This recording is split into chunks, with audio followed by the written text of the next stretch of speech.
PlayStation announces the end of physical video games.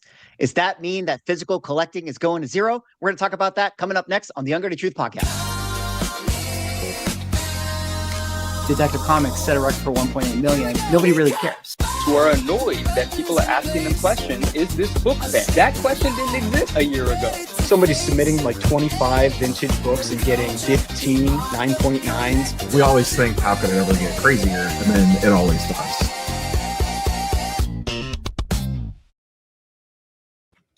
Ladies and gentlemen, welcome back to the #1 collectible show in the universe, The Ungraded Truth. I am Swaggle Haas, joined by my co-hosts, Neo, Rob, Cards and Comics, Ryan, Automatic Comics, and Manu, the 99 Newsstand. Gentlemen, it was 4th of July weekend. Happy 4th to all you guys. How was the long weekend here? What did you guys get into? Still on my fingers, so that's good, right? I saw some videos that it gives me hope for the future of the youth in our country, where they're still launching bottle rockets out of places they shouldn't, going out there doing that. So yeah, that was fun to see. I got into a fist fight in downtown San Francisco, got arrested, but was let out the same evening. I'm just joking. I did nothing. Oh my God. I thought that was real.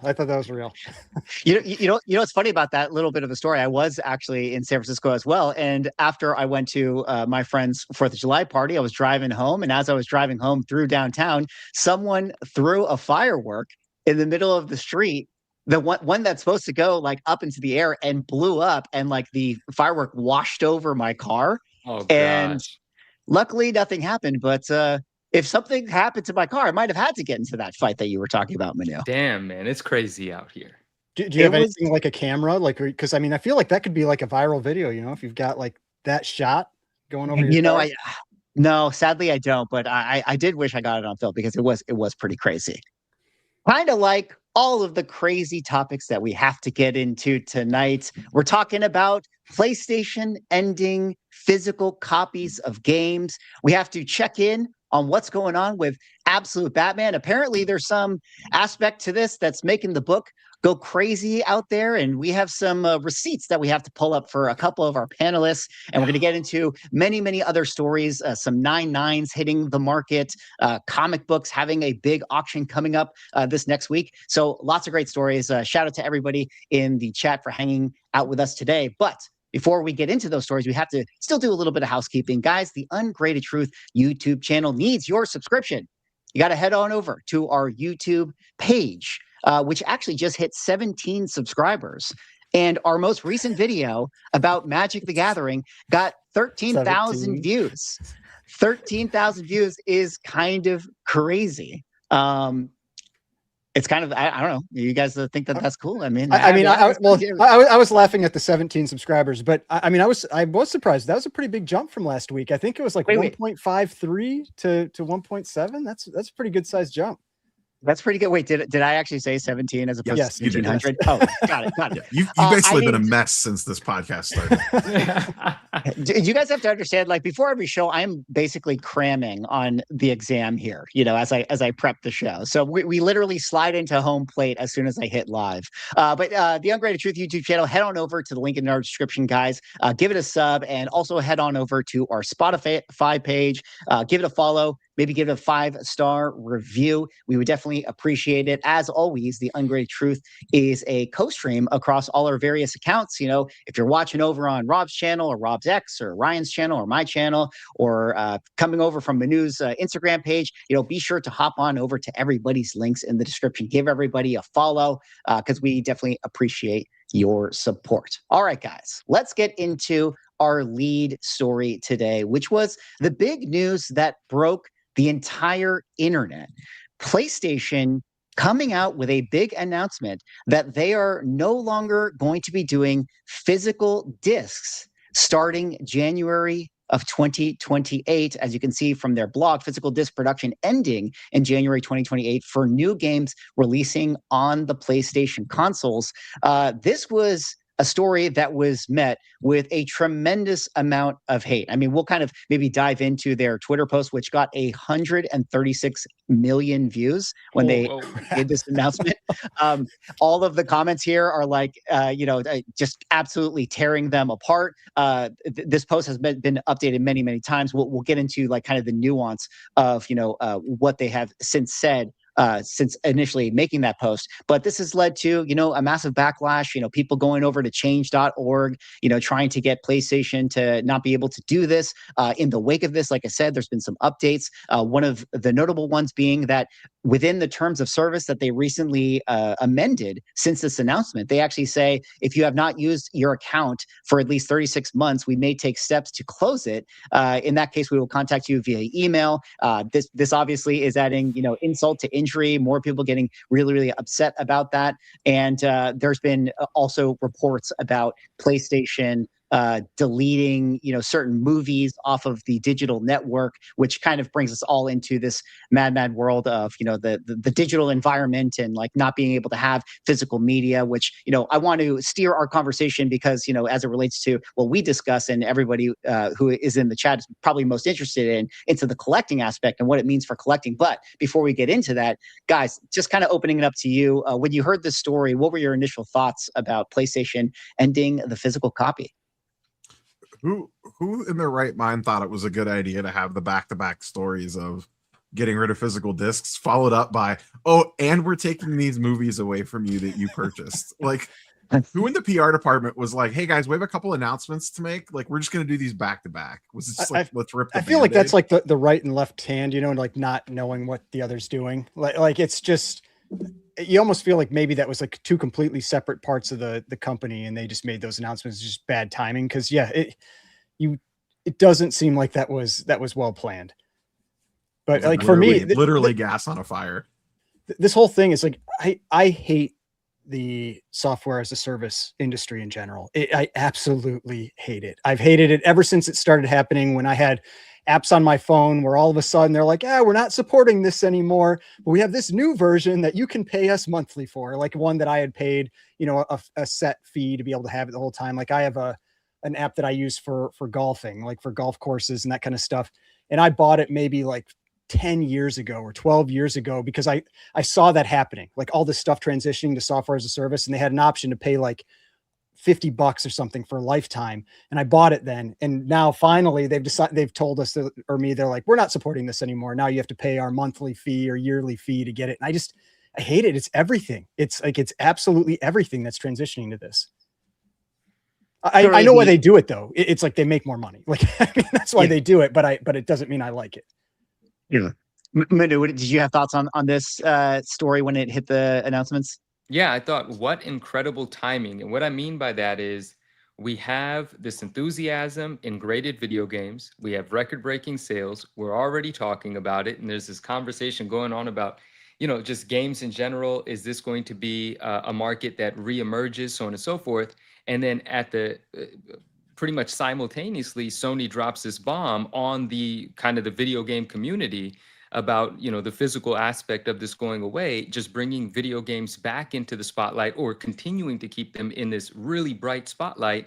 And then as a result, emphasizing physical media, which is what we all are talking about collecting in terms of the physical media representing the nostalgia of our youth and video games, so on and so forth. And this just kind of underlines that and makes it even more apparent in my mind that physical media will continue to appreciate, become more and more collectible and even investable as a result. Like whether this is a decision that Sony walks back or not, I don't know anything about that, right? And I don't buy modern video games. I don't buy much physical media in that regard anyway. So emotionally, this doesn't affect or impact me. I haven't purchased video games since I was younger, right? I'm not a gamer in that sense. I'm a rememberer. I'm a nostalgia guy. And I have like those mini Nintendos that they re-released, and I play the Marios that once you go, too far to one side, you can't go back anymore. Like that's my video game sort of how I engage with that. So it just seems really coincidental and amazing, the timing, and like I said, the emphasis that it puts on the collectability of the physical games that we used to remember. And I think it just makes them cooler. I think it makes them more missed. And I think that means that they go up in value. Now, I'll say I saw Geeks Are My Peeps comment. I loved the Domino's Pizza response to this too, where they were like, we're discontinuing physical pizza. So good. Yeah, But, like I mentioned in the setup right here, here's the Domino's response to nice. it. It makes us about as much sense as us changing to digital pizzas, which people appreciated. I mean, so anything but games, we're gonna try. We're gonna try, my man. Thank you. My thought is I feel like maybe it's good in the near term, but bad in the long term, because these things are collectible and nostalgia based because that's what you'd used when you were playing, when you were a kid, that kind of thing. And so maybe this has an effect now for like this immediate term where we're seeming to have this resurgence in people like wanting physical things. And so like that's the immediate benefit. But 30 years from now, when the people who are growing up right now no longer have those physical things, what's the impact? And maybe there isn't a negative one, but that is something to consider. Do you mean like in the investability of a modern game 30 years from now, will it have collectability because the kids aren't going to grow up with the physical aspect of it? Or even vintage games, because I mean, like I didn't grow up with Golden Age comics, but I love to collect Golden Age comics, but I also collected physical and read physical comic books when I was a kid. And so like, if you don't have that anymore, is there something where you lose that connection to it? I don't know, that's just kind of one of the potential negatives I could see. I get it. Well, let me go ahead, Mina. Oh, I just wanted to say, like, if someone's 40, 45 right now collecting video games, just a general question, like, how many years do you think that individual is going to be within the trade of video games, buying, selling, collecting, promoting, talking about enthusiastically? Like, at what age does that collector say, all right, yeah, I'm done. I'm too old for this. I mean, I feel like it's not unreasonable for a lot, like if we can, because we know like comics generally tends to trend a little older, and like we can see like where people kind of are often when they maybe start to think about selling their collection or that kind of thing. And I mean, it's not unreasonable to expect the 70s or even into the 80s where somebody would be that age that they might be still continuing to collect that thing. I mean, that's pretty encouraging. That's cool. That means we all got a good 30, 40 years to well, as I said, it's like, that's why I said 30 years out. I mean, it's a long-term thing, but that is something that could be out there in the distance. Yeah. I mean, I'll be in my 70s by then. I might not even know where I am or who I am by that point. Stop it, Neil. You're going to be sharp as a tack. Yeah, you're gonna be sharp. You know, it's actually really funny, not to derail us, but like, can you just imagine, like, are we all just gonna be still doing this podcast when we're 70? Like, are we gonna have our YouTube channel? It's like, absolutely. Hello, YouTube people, in Neo's like 70-year-old like grandpa voice. Well, the transition to whatever the next platform is by then, YouTube will be long gone.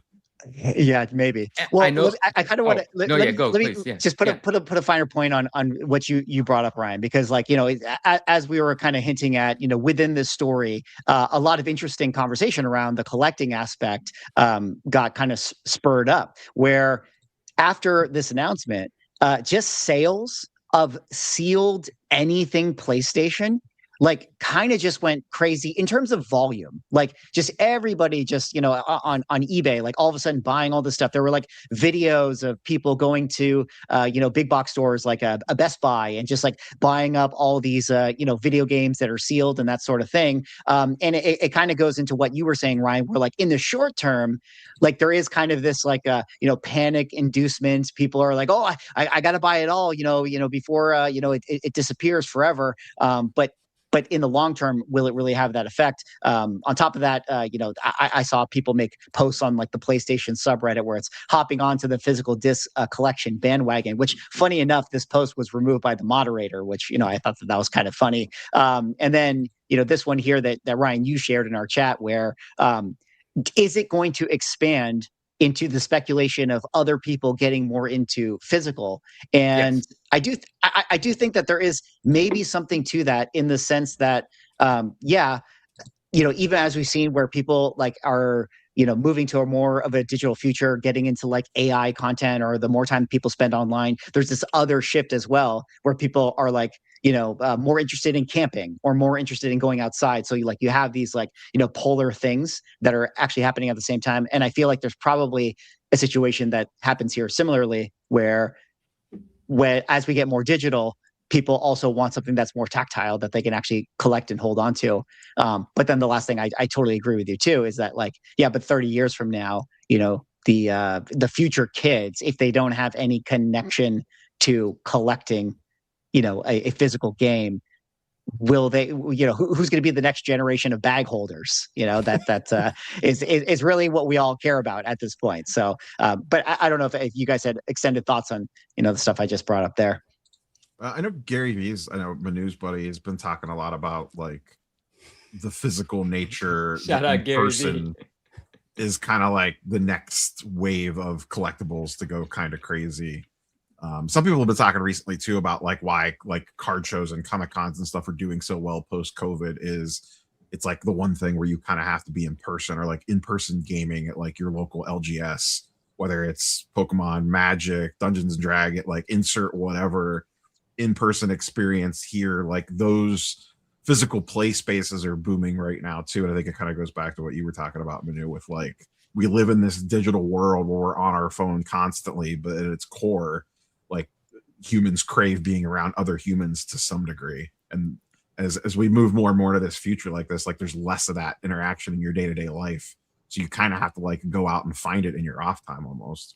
I agree with what you're saying. And I totally agree with, I guess, what I was thinking. I think that's weird, but I think this 100% makes the memory and the nostalgia and the missing of physical media, video games, VHSs, all that stuff, front of mind, top of mind. And I think it makes that market more collectible as a result. I think 100% that is the effect, one of the effects that this has. I do think that for sure, people are very interested in third spaces. And that is also, like you've already discussed, one of the reasons why collecting has gotten so big beyond just that of, social media. I think it's like a place for people who, are looking for outlets to connect with other people. These things have become like the perfect place for that. It's like the perfect storm to have that as like a hobby. But it's as it relates to like video games or the high-end market or people getting into like really expensive type of collecting, like I still don't know if it's going to have that effect. Like, is this going to be like the thing that launches, the video game collecting boom? Specifically that of like sealed PSA, graded 9.8 games. Like, I don't know. Like, do you guys have thoughts on that? Like, could you imagine that this gets people on board to sealed collecting? Because effectively that's what they're going to be buying, right? Like, they're going to go to Best Buy and they're going to be buying out like whatever sealed things sit on the shelf, and they're just going to hoard it. Could you imagine that this would have that second order effect? So one thing I'm wondering, is it, because I thought I saw this in one of the posts, if you're going to buy this thing now, are you only able to buy it downloading from their store, or do they still sell in stores and it's like an empty box and it just has like a download like link or like a QR code or something like that? Because I just think it would be hilarious, like still grading those. I would absolutely love that. Well, you set me up on something. Well, you set me up on something actually really interesting, and it kind of relates to something very topical. But GTA 6, which is like the most anticipated video game that there's probably been in over a decade, comes out at the end of this year. And when it does come out, they did announce that Grand Theft Auto 6 physical copies won't include a disc. Yes, it'll just be a code. So you're going to be able to buy, the game, and it's going to have like, the box and, the whole thing. But yeah, I guess you just open it up and you just put in the digital I want code. people to grade those. That's what I'm all for. Like, grade those sealed boxes. I think that they will. I think that they will. I'm surprised that the video game companies themselves are on, and maybe they just didn't make enough money off of it. Because you think of like those collector's editions that were like a couple $100, and you would get like a master. I know this is Xbox, but you would get like a Master Chief helmet with it, or like, some huge Final Fantasy statue, or like I have some World of Warcraft 15th anniversary with a big that came in a box like this big, stuffed in an office somewhere upstairs. Like, it's weird thinking that stuff might not exist anymore. Like those big, huge. When I used to work at Best Buy, we would hate when those things would come in because they would take up so much space. Neil used to work at Best Buy? Yeah, man. I was a blue boxer for a long time. Where were you? Best Buy. I worked at Best Buy for a long time. No. I mean, what department were you in the store? started in mobile, then went to home theater and worked in home theater for the longest time, and digital cameras for a little bit. Damn, And getting then your I heavy ended my item sales career in on. gaming. Nice. In gaming, actually, Nice, very cool. but spent the longest period of time in home theater. I worked there in college, and then once I graduated, they kept me on as occasional seasonal for like way longer than they should have. And then I would just come back and work like the weekends at Christmas time just for the discount. Nice. Hmm. That's cool. Nice. Yeah, I don't know. I mean, it's important to point out that this is just PlayStation. Xbox, who has a slew of its own problems, is not necessarily jumping on this bandwagon either. So maybe there still is going to be those types of like tchotchke, like statue, comes with collector's edition physical things. And at the same time, like it seems like, based on how this is going PR wise, like it seems like Xbox has like a huge opportunity to, really lean into that actually. But also the truth that is kind of interesting is I think that if you really looked at the numbers though, like just from a PlayStation's standpoint, it probably makes sense for them to just not do physical. I bet that it is the case that 90% of the people who buy video games today are probably digitally downloading them for the most part. So it's one of those, like, I think, Well, I mean, like, how many of us, like, one thing I still have on my computer is Steam. Like, how many people have been using Steam for a long time, which is just all digital download? I am a big Steam user myself, and yes, it is all digital download. And I do think this kind of derails the conversation. It definitely gets more into like a digital consumer protection rights and that sort of thing, because I do think that it's lame that you're effectively renting all these things that you buy.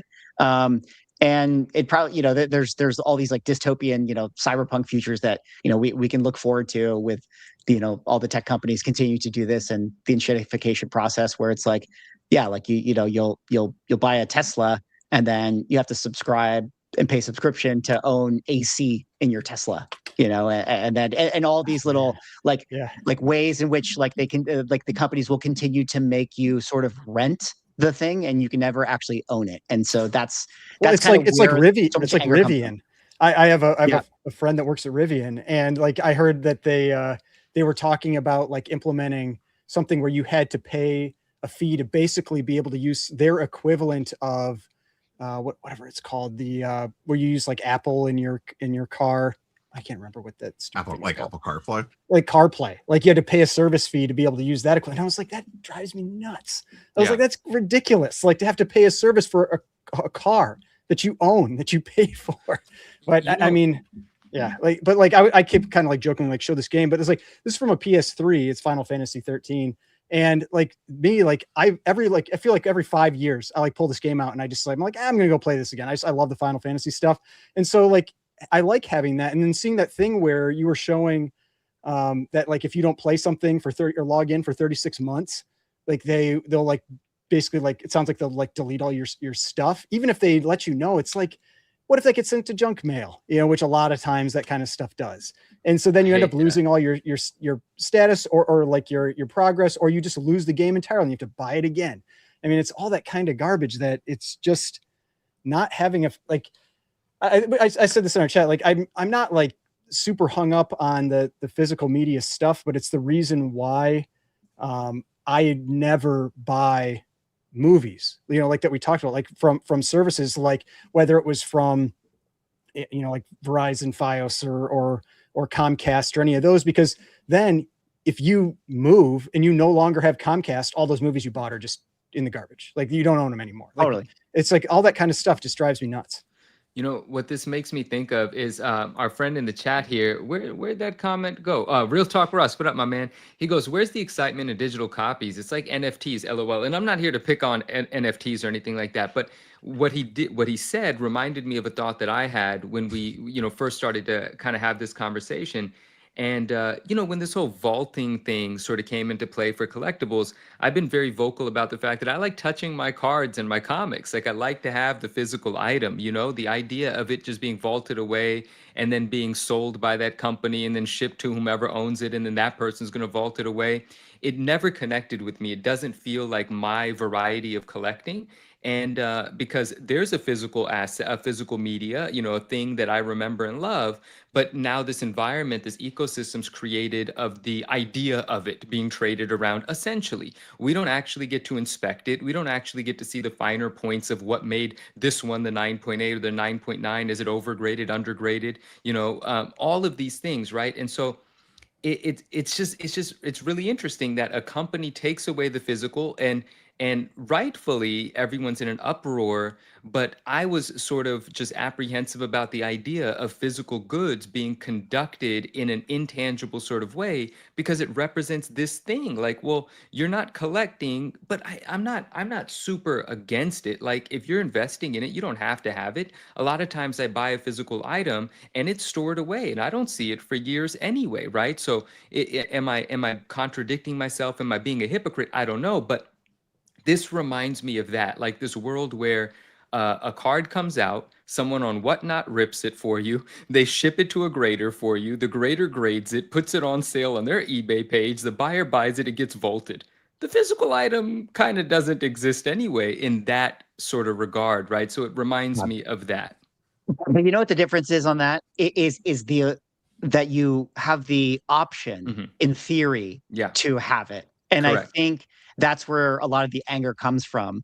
Because even like I said for myself, like Yeah. I am somebody who buys all my games on Steam and I don't kind of care or whatever. But like I would still love to know that if I wanted to go buy whatever video game Yeah. physically, I could do that. Oh, And I think taking away that autonomy from people is really correct. what's annoying about it. And not to derail too, but a little thing about the NFTs is like, you know, the big problem with NFTs is that there's no self custody. At least there was with the OpenSea, but that's kind of like in the ownership aspect here too, where it's like if you're buying, you know, NFTs through like when DC came out with like they were doing like caped cowl things, and you're like buying this digital product, but like really you're beholden to DC so long as that company is running and all those things, and you don't actually have self custody. Anyways, not to endorse, you know, not What to are be a those? big What are flavor those out there, but cowls worth now? I completely forgot about those. You yeah. mentioned that. I remember people just like telling you like these are going to be so valuable, and I have to imagine they're worth just nothing, like That's nothing now. That's a really good point, Swag, both what you're making and what Ryan said about the control, about the, you know, the feeling of ownership, right? It feels like you're renting something, you're vulnerable. This anxiety that people like, I'm not big on technology. I get anxiety, I'm old, right? But like passwords and logins and updates and, you know, system updates and system requirements, all of those things make me feel like that I can lose something at any time, and that creates anxiety. Having it physically, knowing where it is, that is simple, and I love that. You know, like all of our memories are stored digitally, and we're just hoping that our hard drive or our backup is working correctly in order to actually feel like we have these things. I think the you know, the younger people, anyone that's a teenager right now is probably completely conditioned to a fully digital environment, and they don't have those anxieties. But we grew up where that wasn't the case, and all of this was kind of introduced in our lifetime. And my conditioning was not that, you know. So anything that that involves technology, I just don't feel like I have control of it. Well, I think it'll be interesting. However this shakes out as it relates to like the second and third order effects with collecting, specifically that of video games. I have to imagine that there's going to be those people who hear this news, they are upset about it. They go to, you know, Best Buy, they go pick up some of those sealed games, and all of a sudden that might push them down, you know, the pipeline or the road to like sealed games. Like, what is this? Oh, like, you know, thinking more physically about this type of stuff. And who knows, like, what if this, you know, 10 years from now ends up being, oh, one of the big little catalysts and on top of the Mario Brothers sales to lead to at least a subset of people getting into it. I'm not saying it's going to happen, but it could be. It could, and I hope it does. And before we leave this segment, everyone's shown a game. I still haven't bought my first graded game, but I do have my first graded VHS ever. It's a CGC graded VHS, a VHS I love. I was looking for a sealed copy. I do have a sealed copy finally as graded as this one. It's this one. It's that Stan Lee Presents The Greats, the Todd McFarlane one, the first cover of Spawn, but it's a CGC 9.4. Friend of mine does have a 9.6. We do believe 9.6 is the highest grade, but this is my first sealed, graded physical media, and I'm going to keep buying stuff. So I love it. I think it's very cool. And these slabs are pretty, they're pretty nifty. Nice little slabs. All right, that's it. Very cool. I mean, if there was a video game that was Todd McFarlane, you would have owned it yesterday, I feel like. There's a Spawn video game. There is an actual Spawn video game. I just don't have it yet. What are you doing? What are you I don't doing? know. I'm dragging my feet. Now everything's too expensive for me. I fucked up. All right. Well, guys, you have anything else to kind of touch on with physical media being dead? Is it over? Are we going to get a collector's boom? What do you think? Just final thoughts here. I mean, it's a good thing GameStop pivoted when they did to going full into collectibles and cards and getting out of the video game business. Well, yeah, I saw somebody's comment on that where like, is this like the end of GameStop? And I was like, I don't even know how much of GameStop's business is even in reselling games anymore, considering that's what was like basically putting them out of business like 6 or 7 years ago. So I imagine that's not a huge concern to them. Now they're like Charizard stop now. Yeah. Right. All right. Well, it's interesting to see, what happens with this. We'll have to keep our eye on it. We'll have to talk more about graded video games in the future. But until then, we got to move on to our next topic, which, here on the Ungraded Truth, we always give you the truth. And we are not shy to pull up some receipts from time to time, which in this next segment, the year isn't over yet. We might have to pull up some receipts, but let's set up the story proper. Guys, I don't know if you guys heard, but DC Studios and Warner Brothers announced that they have a new animation slate of shows soon to be coming out, notably the Joker, Laugh Riot, Crypto, and maybe most importantly, Absolute Batman coming to an animated series near you. This caught the market like crazy. Everybody was talking about this. People were going wild out there to the point where Absolute Batman 1 sales have seen not just a flurry of volume, but in terms of value, just instantaneously doubling overnight. I mentioned in my video coverage of this where I haven't seen this type of FOMO after announcement, 2x the price since the COVID times. But there you can see, just from the graph alone, where we were before this announcement, where, prices had been kind of softening, in, the May, June time, and maybe they were starting to come back up, but, instantaneously, a doubling in price, where you can see some of these recent sales, 505 at auction, 580 fixed price. There was a couple 600s that I think we saw. I have GPA pulled up right here, just for volume of sales I this think year. There was a 699. I think there was a 699 in there somewhere. Here's a 653. I think you're right that there were some above $600 sales. Absolutely insane.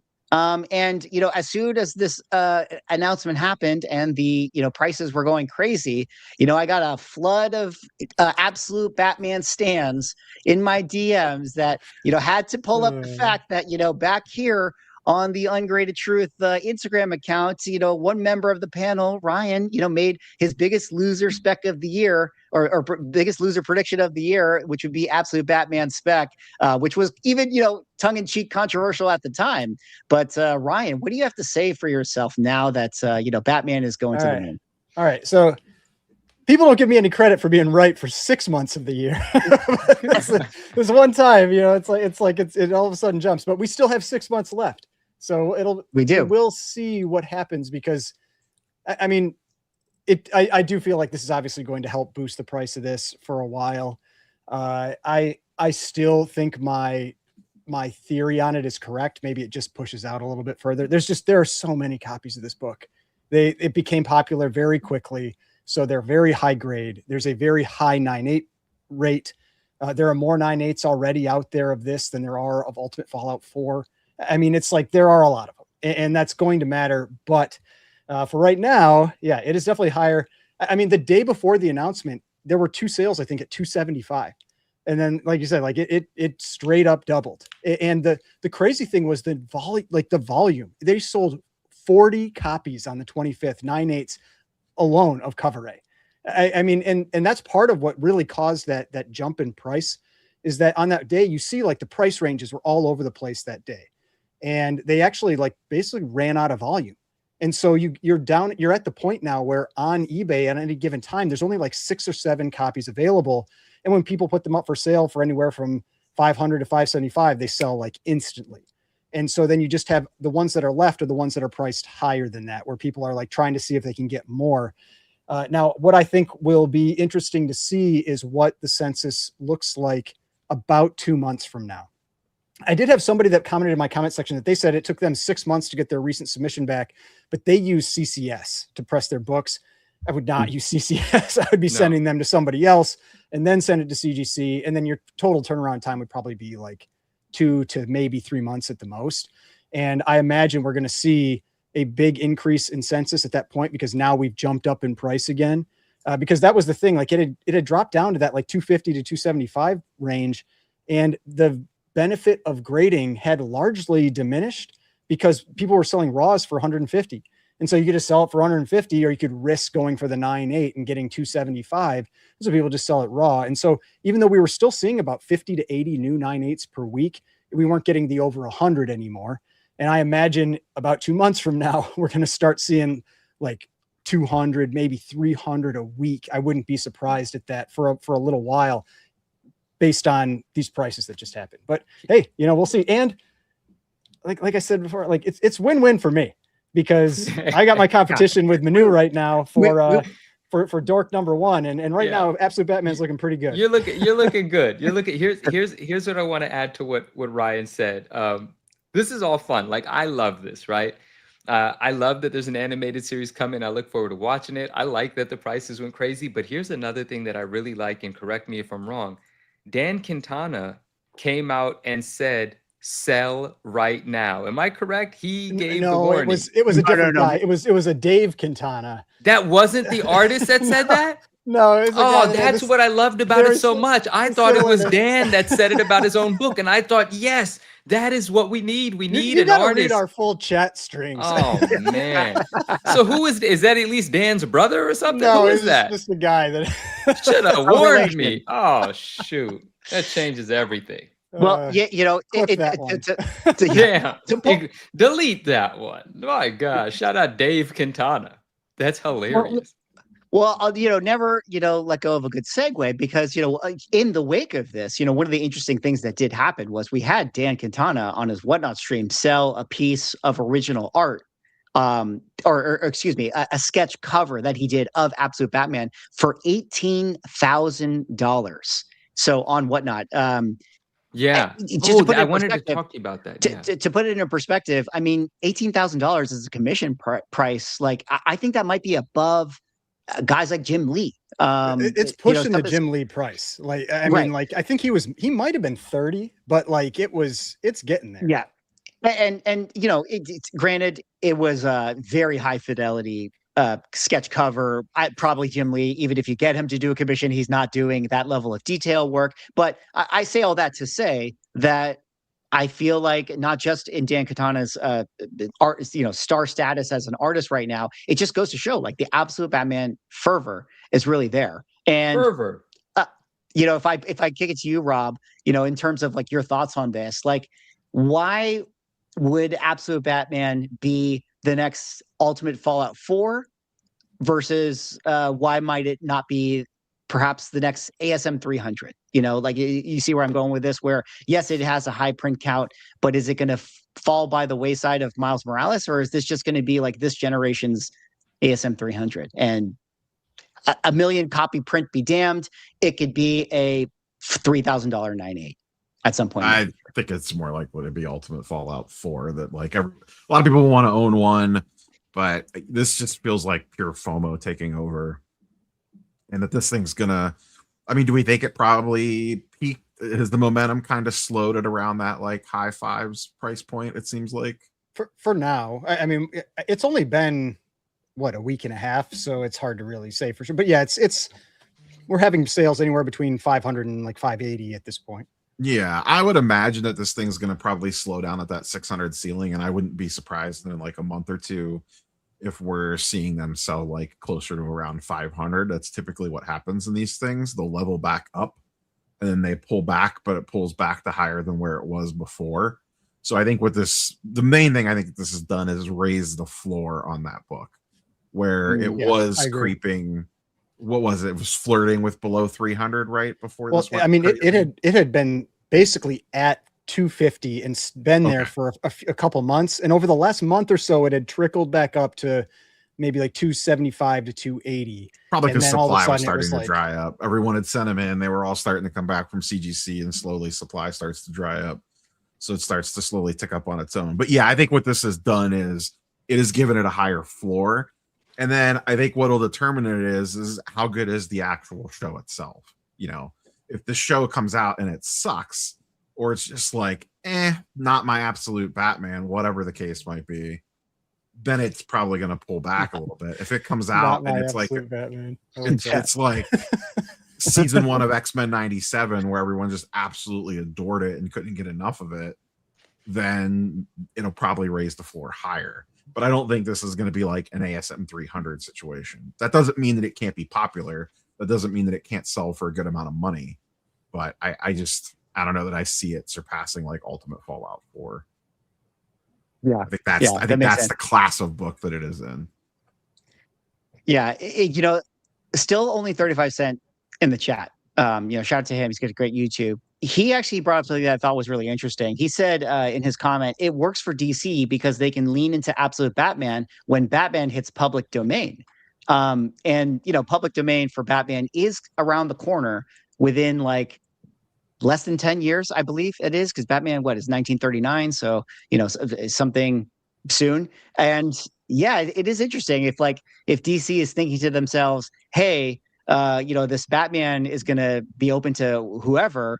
So let's really lean into our absolute Batman version, because that's the one we still control. And maybe they're just going to ensure that this is the Batman moving forward. I mean, what do you guys think about that for Not My Batman? I mean, it's not a bad idea or a bad thought in how they do it, but at least from what I understand, you can use so many variations. I'm definitely not a copyright lawyer, but any little tweak they do along the way seems to give them, more time on what that Batman, or I think with Mickey and that kind of stuff. It's the design, the very specific design that was used at that moment in time is now public domain, but the one that was used 5 years later when they, transitioned to something else, that one's still up, you can't use that. So that can be maybe a little tricky, but it never hurts for them to have another popular version of that character. Yeah. Well, speaking of needing more time, one of the books that probably needs more time, as you guys hinted at, this ongoing bet that we have for Absolute Batman is Dork #1. I feel like we probably should, cross our T's and dot our I's here. But if you guys have not been in tune to where Dork prices are, actually been kind of trending back up. After the initial surge earlier in the year, they were at 263, went all the way down to 182, but a little bit on the incline back up to 229. Last couple sales, 230. So I think that seems like it aligned with the Dungeon Crawler Carl stuff. I feel like that almost feels like that's associated with this. You could be right. Obviously, Brett Bean, creator of Dork, has ties and connections to Dungeon Crawler. You guys know that's something I can't talk right now. Has ties to it, and that is one of the craziest book properties there is right now. And also, coincidentally, I do think got a animated show announcement of some kind. So you do have to wonder, what may happen if Dork gets its own animated series announcement, which I feel like is got to be in the cards. But what do you guys think about? I think Manu has a shot if this gets an animated series announcement, because I have to imagine the print run on this is way lower. So just from a supply standpoint, if this thing pops, then it has a chance to go higher just because of the supply side. You mean to tell me there's still a chance? There's always a chance. There's 6 months left. You're an influencer, Manu. You could just move this market yourself. Listen, it's definitely an easier one for you to move if you wanted to. I'm trying to be good. I could be buying a couple copies just so I don't have to give you $100, spend a couple thousand, don't give you 100. Seems reasonable to me. But I'm trying to be good. I'm trying to let the market do what the market do. By the way, I'm still embarrassed about what happened with the Dave Dan thing, and I was going to redeem myself, but no one asked me, do I think that Absolute Batman is Ultimate Fallout 4 ASM 300? So forget it. I won't give my Wait. opinion on that. I'm just. No. I He's was salty hold on. now. I was You can bringing- chime in whenever you want. Well, Nobody I was needs to trying to tell you that. Manipulation, Derek says. I'm going to manipulate the market. Oh, that's good. That I is like good that. right there. I have to say, Manu, I was trying to set you up because I was bringing in the dork my price bad. to have you have I to talk gotcha. about it, and Yeah. then you get the floor now. So let me hear your thoughts on Absolute Batman as far as it, like, is it going to go the way of UF4, or can it go the way of, like, say, ASM 300 for this generation? Well, my question about that, I kind of wanted to just dive into that conversation a little more in a dorky sense. Oh, pun intended. When you're comparing it to ASM 300, do you mean like the longevity of its desirability, or are we, because technically it can't represent the same sort of 9.8, because the thing about the ASM 300 9.8 value is it's less than 5% of the overall 30,000 graded, and that's not going to be. Well, that's good information, because here's the thing. A lot of times, guys, as I'm drumming up these conversations, I'm kind of expressing what I've seen other people say. I see. And something that I've seen people say is like, this is this generation's ASM 300. Dragoda is McFarlane. This cover is now iconic. Like, it's going to be homage for many decades from here on out. But what you said right there, the 9.8 rate, that is not. I have not heard that. That's a good rebuttal. Well, that's why I think what you have to do, almost if you're trying to look at prices like that, is almost add up all the books together, all the sales they get across all grades, and then get an average from that, like something like that. Because when you're talking about a modern book like Absolute Batman 1 that got hot very quick, so it didn't sit in boxes even for a year. It sat in boxes for months before people maybe started flooding it in for grading. That everything is going to be 9.8 or 9.6 for the most part. Like probably 95 or 98% of the books are going to be 9.8s or 9.6s. And so everything is that. Whereas in Spider-Man or ASM 300, it's only a small percentage that's 9.8. So you're not looking at the 9.8, you're just looking at the total market for it. And I feel like if you did something like that, you could maybe make some comparisons once you get to a steady state place with the grading. But we know that roughly, and there's been some conversation about like how many copies of Absolute Batman 1 cover A are out there. DC doesn't release their numbers, so we don't officially know. I've heard anywhere from 200 to 300,000 if you're including the variants and everything like that. But if you're comparing it to like Ultimate Fallout 4, that's 3 to 4 times as many as Ultimate Fallout 4. If you're doing a comparison, if you're comparing it to ASM 300, I think ASM 300 would have been more, but it's an older book. How many have been lost to time? We don't really know. How many aren't really worth grading because they're raw and they're lower grade, and so people won't send them in. Whereas here, like, just about everything is going to be worth grading if you wanted to. And so that's the big difference with this and a 9.8. Well, you can't just compare 9.8. I feel like you have to compare the whole market of those more vintage books to just the 9.8 or 9.8 and 9.6 for Absolute Batman. Well, okay, just an aside, but relevant still. If you were to pick, because I had a conversation with a friend, there was a friend of ours, Swag, he was watching your video and he got inspired to pick his spot for the future of investing in Absolute Batman, right?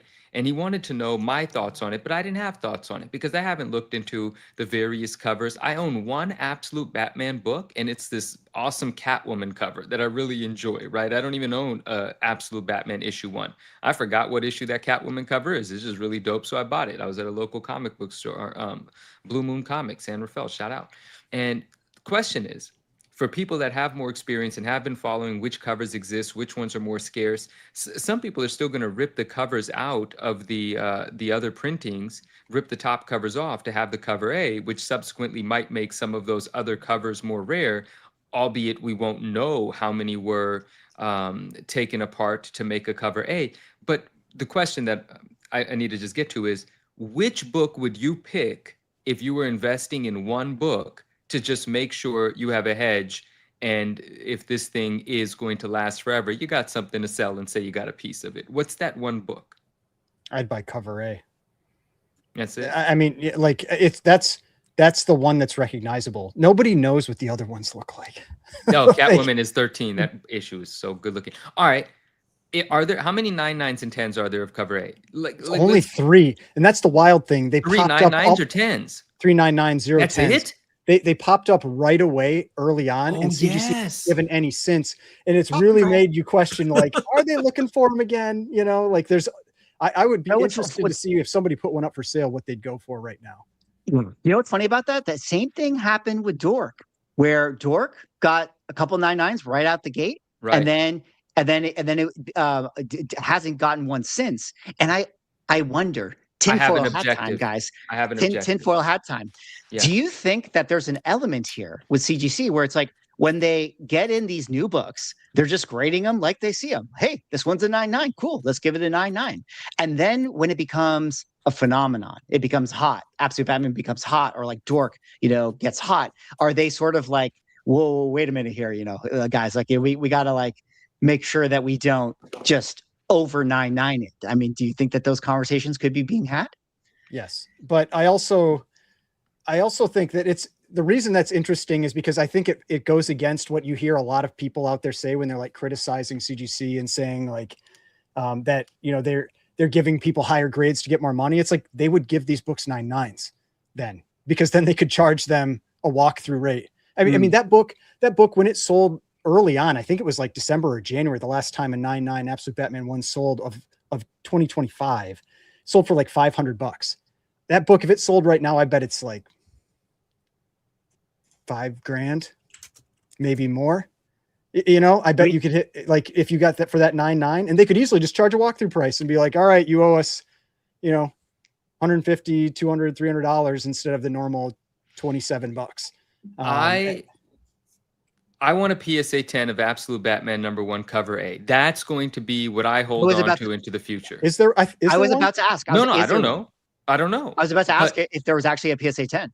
But now it's expensive to buy the 9.8s to give it a shot. But like, there's got to be the potential of a PSA 10, and I want that. Now, Manu, yeah, you did that ask come the out in question. December 2024? Yeah. Yes. There are no PSA 10s. Awesome. Swag, what were you saying? Well, you asked the question, what book would I put my money in? Yeah, the A cover. However, I think that the ash cans are getting completely overlooked. Because talk to us about those. What's that? I pulled them up right here. Absolute Batman was first announced at San Diego Comic-Con in 2024. And in 2024, they gave out an ash can edition, which has the black and white of the cover A. It is the shape of the ash can. And you can see right here from GOCOLLECT's numbers, currently only 116 universal copies that are 9/8 grade. And the most recent 30-day sale for the ash can, $500. So people are out there. That seems like a better buy. I'm with you. Yes. That feels like a better buy. So people are now spending $500 for what, this ash can most recently sold for $600 in June before the announcement. But this is something that I've talked about in my videos before, that the ash can is getting overlooked. Now, even more interesting than this ash can, though, is that this was giving out San Diego.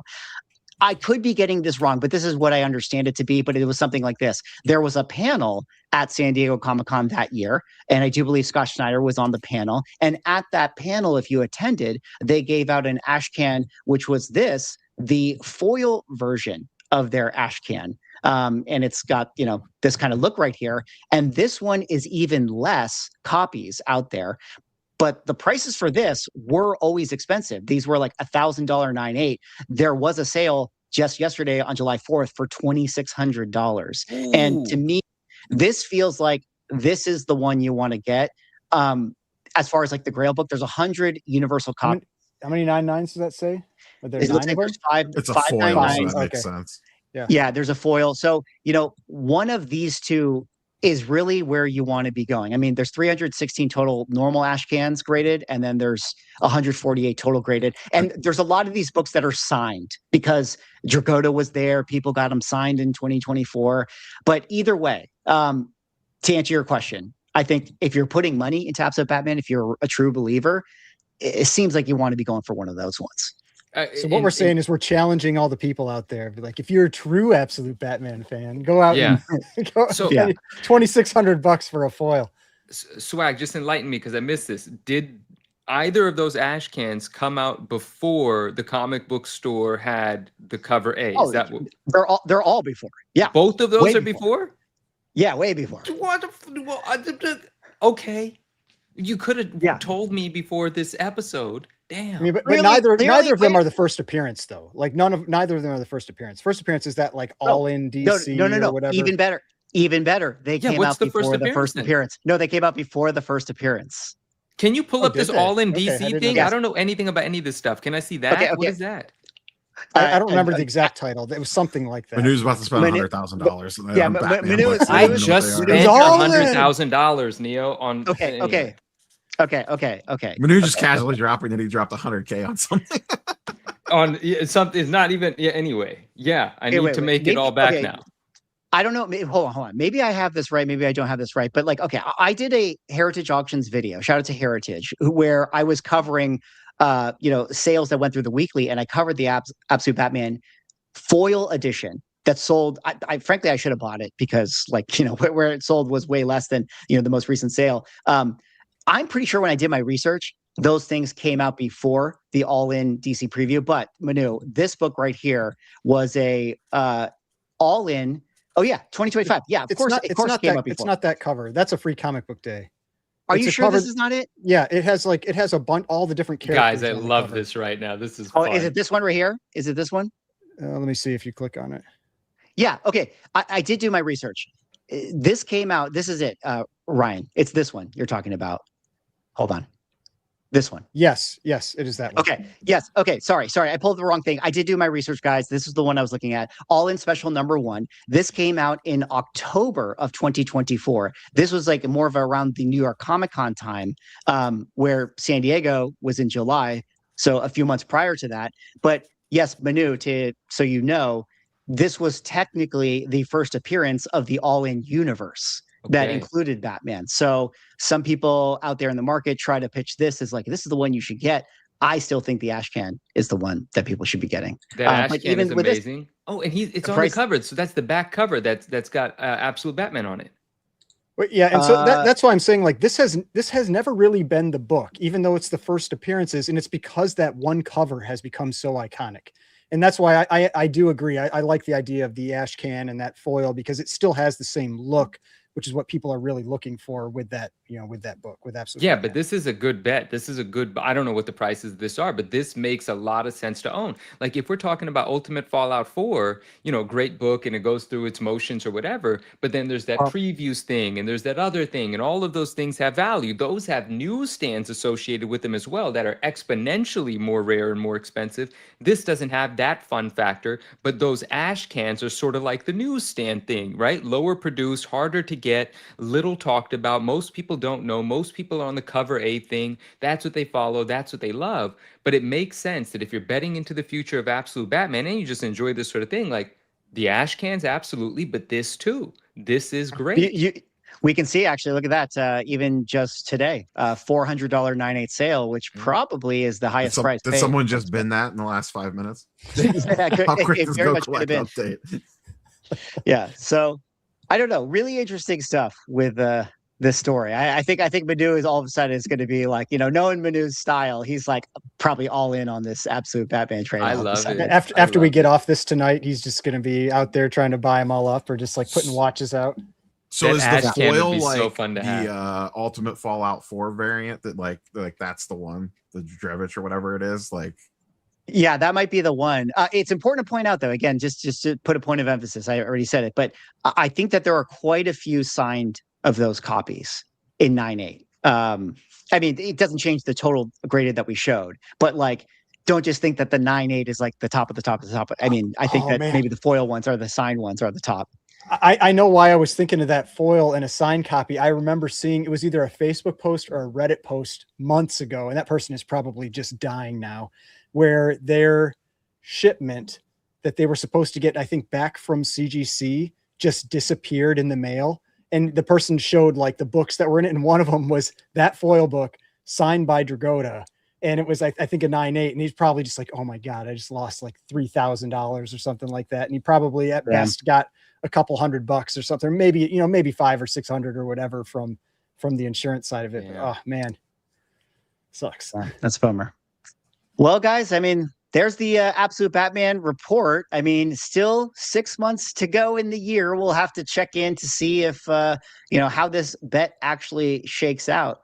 But yeah, very interesting stuff. Where the prices are, and if you're somebody that's interested in those ash cans, you may need to tune in to all types of buying platforms, which leads us to the next segment, which we have to talk about the sponsor of today's stream, which is, of course, Elite Comics 11. Guys, Elite Comics 11 is the #1 community-powered comics and collectibles consignment page on social media. We here on the Ungraded Truth podcast are proud to be sponsored with Elite on today's show. If you guys are interested in buying or selling collectibles, Elite is the most trusted. They do it fast and securely. They have their incredible Instagram account where they're always doing live sales. I think it's always kind of funny because as we do, these talking about Elite, like every time I pull it up now, they in fact are live right now. So, make sure that, you head on over to their Instagram account. I'm actually really happy that,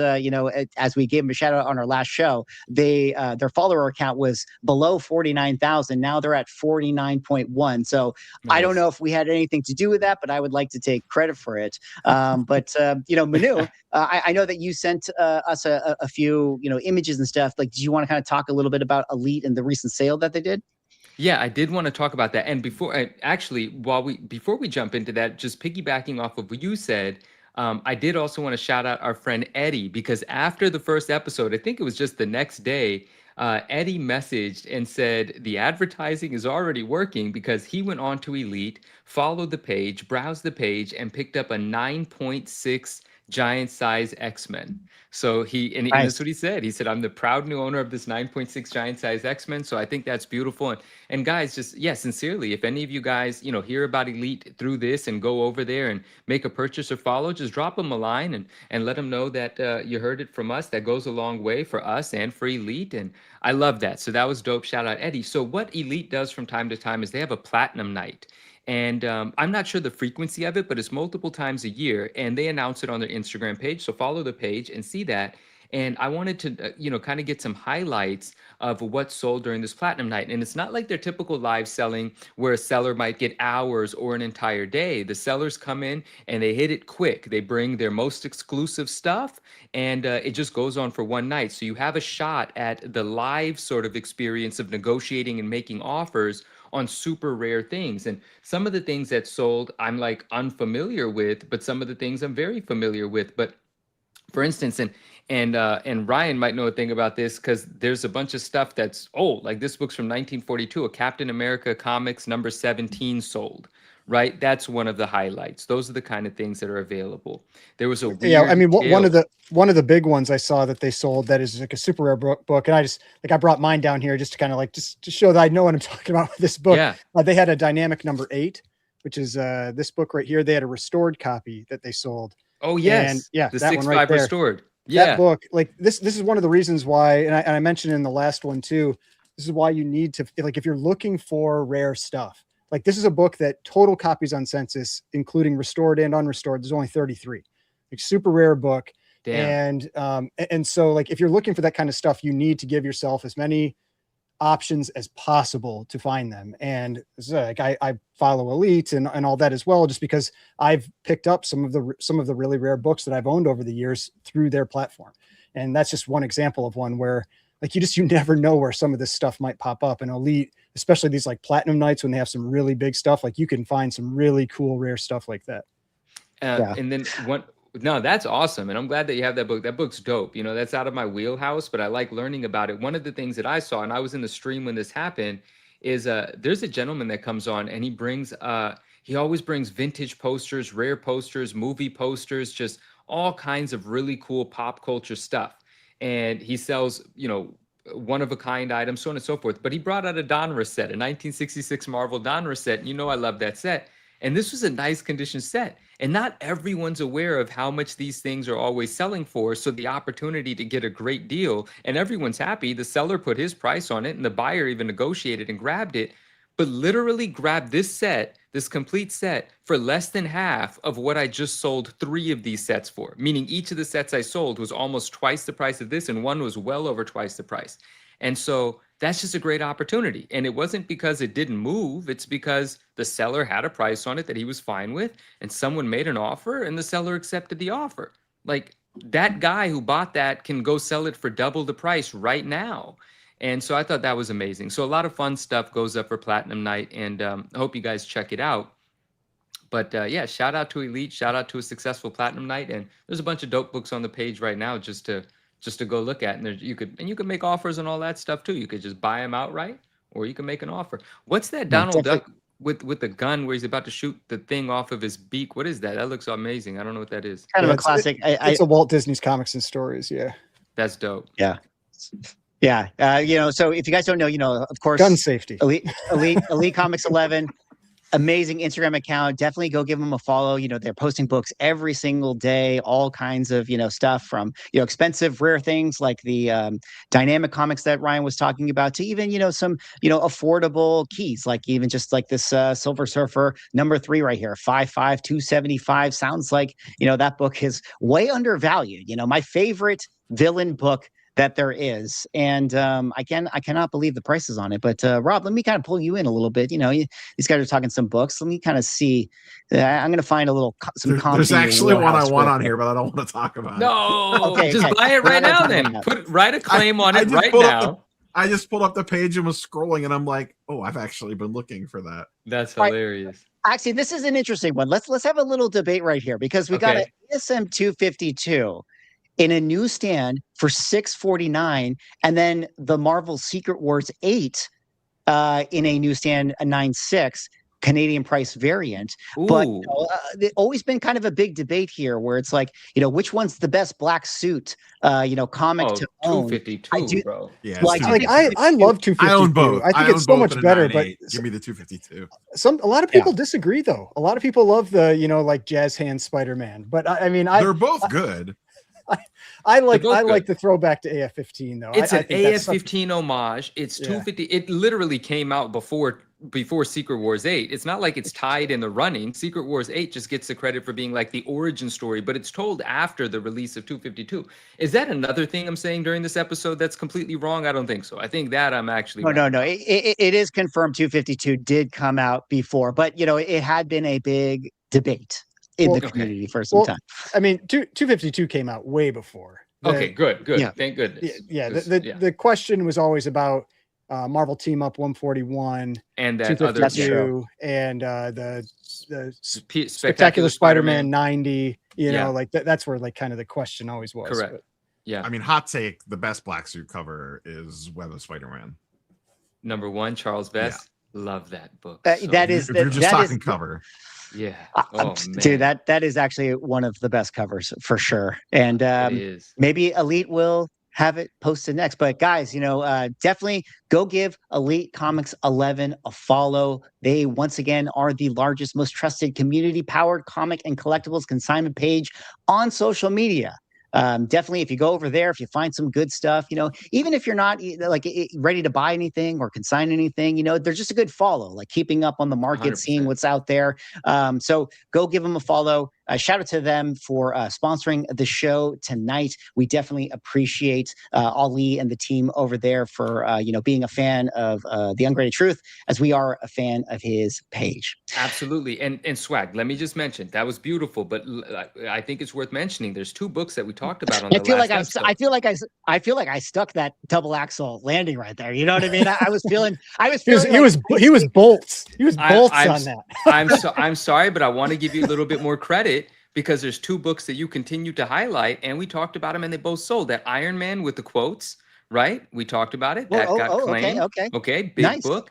And that Lethal Protector Black Error also got claimed. So both of those books we talked about, I'm just saying it's worth mentioning that they were available and now they are not. That doesn't mean that someone saw the episode and went, but they're gone. They totally saw the episode and went over. No, they definitely saw the episode. We talked about both of those books, but the more poignant point there is the good stuff shows up and it gets gone. Both of those are gone now. True. Listen.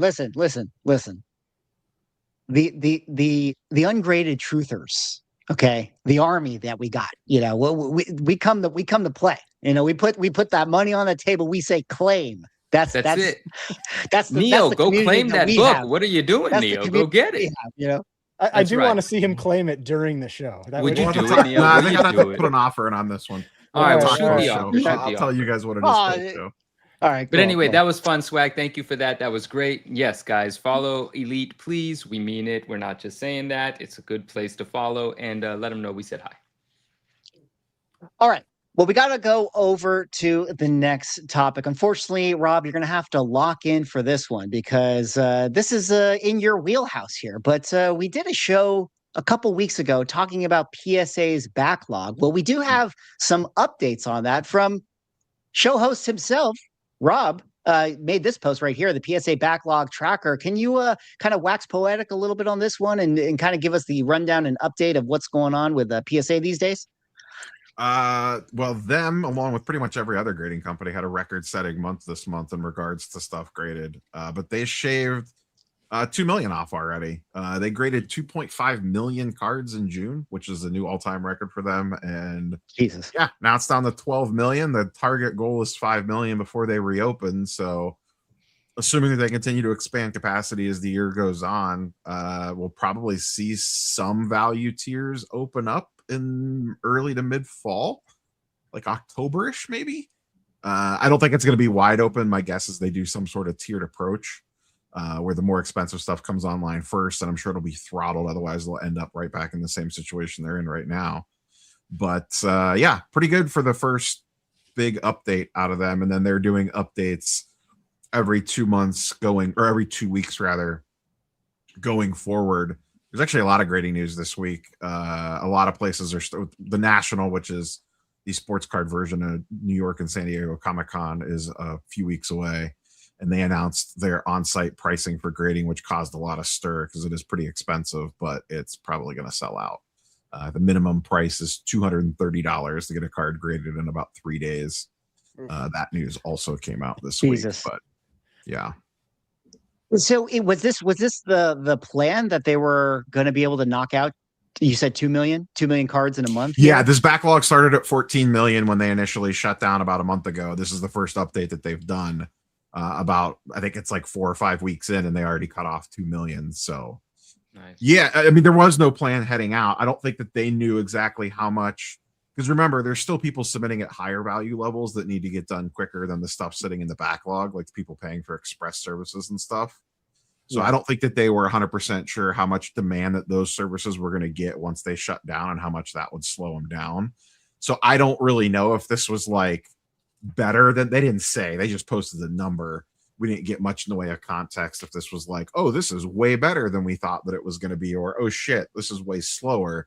The vibe seems to be like this is a little more aggressive than they thought that it was going to go. So we'll see what happens. Now they're going to give us updates every 2 weeks, so we'll start to kind of have a better feel for how much is getting lopped off as they do these updates. But I mean, even at a month, I mean, that's still 3.5 to 4 months of, no submissions. Like if it's 2 million per month that you're able to eat into it, they've got 7 million to go. So, I mean, that's still a lot.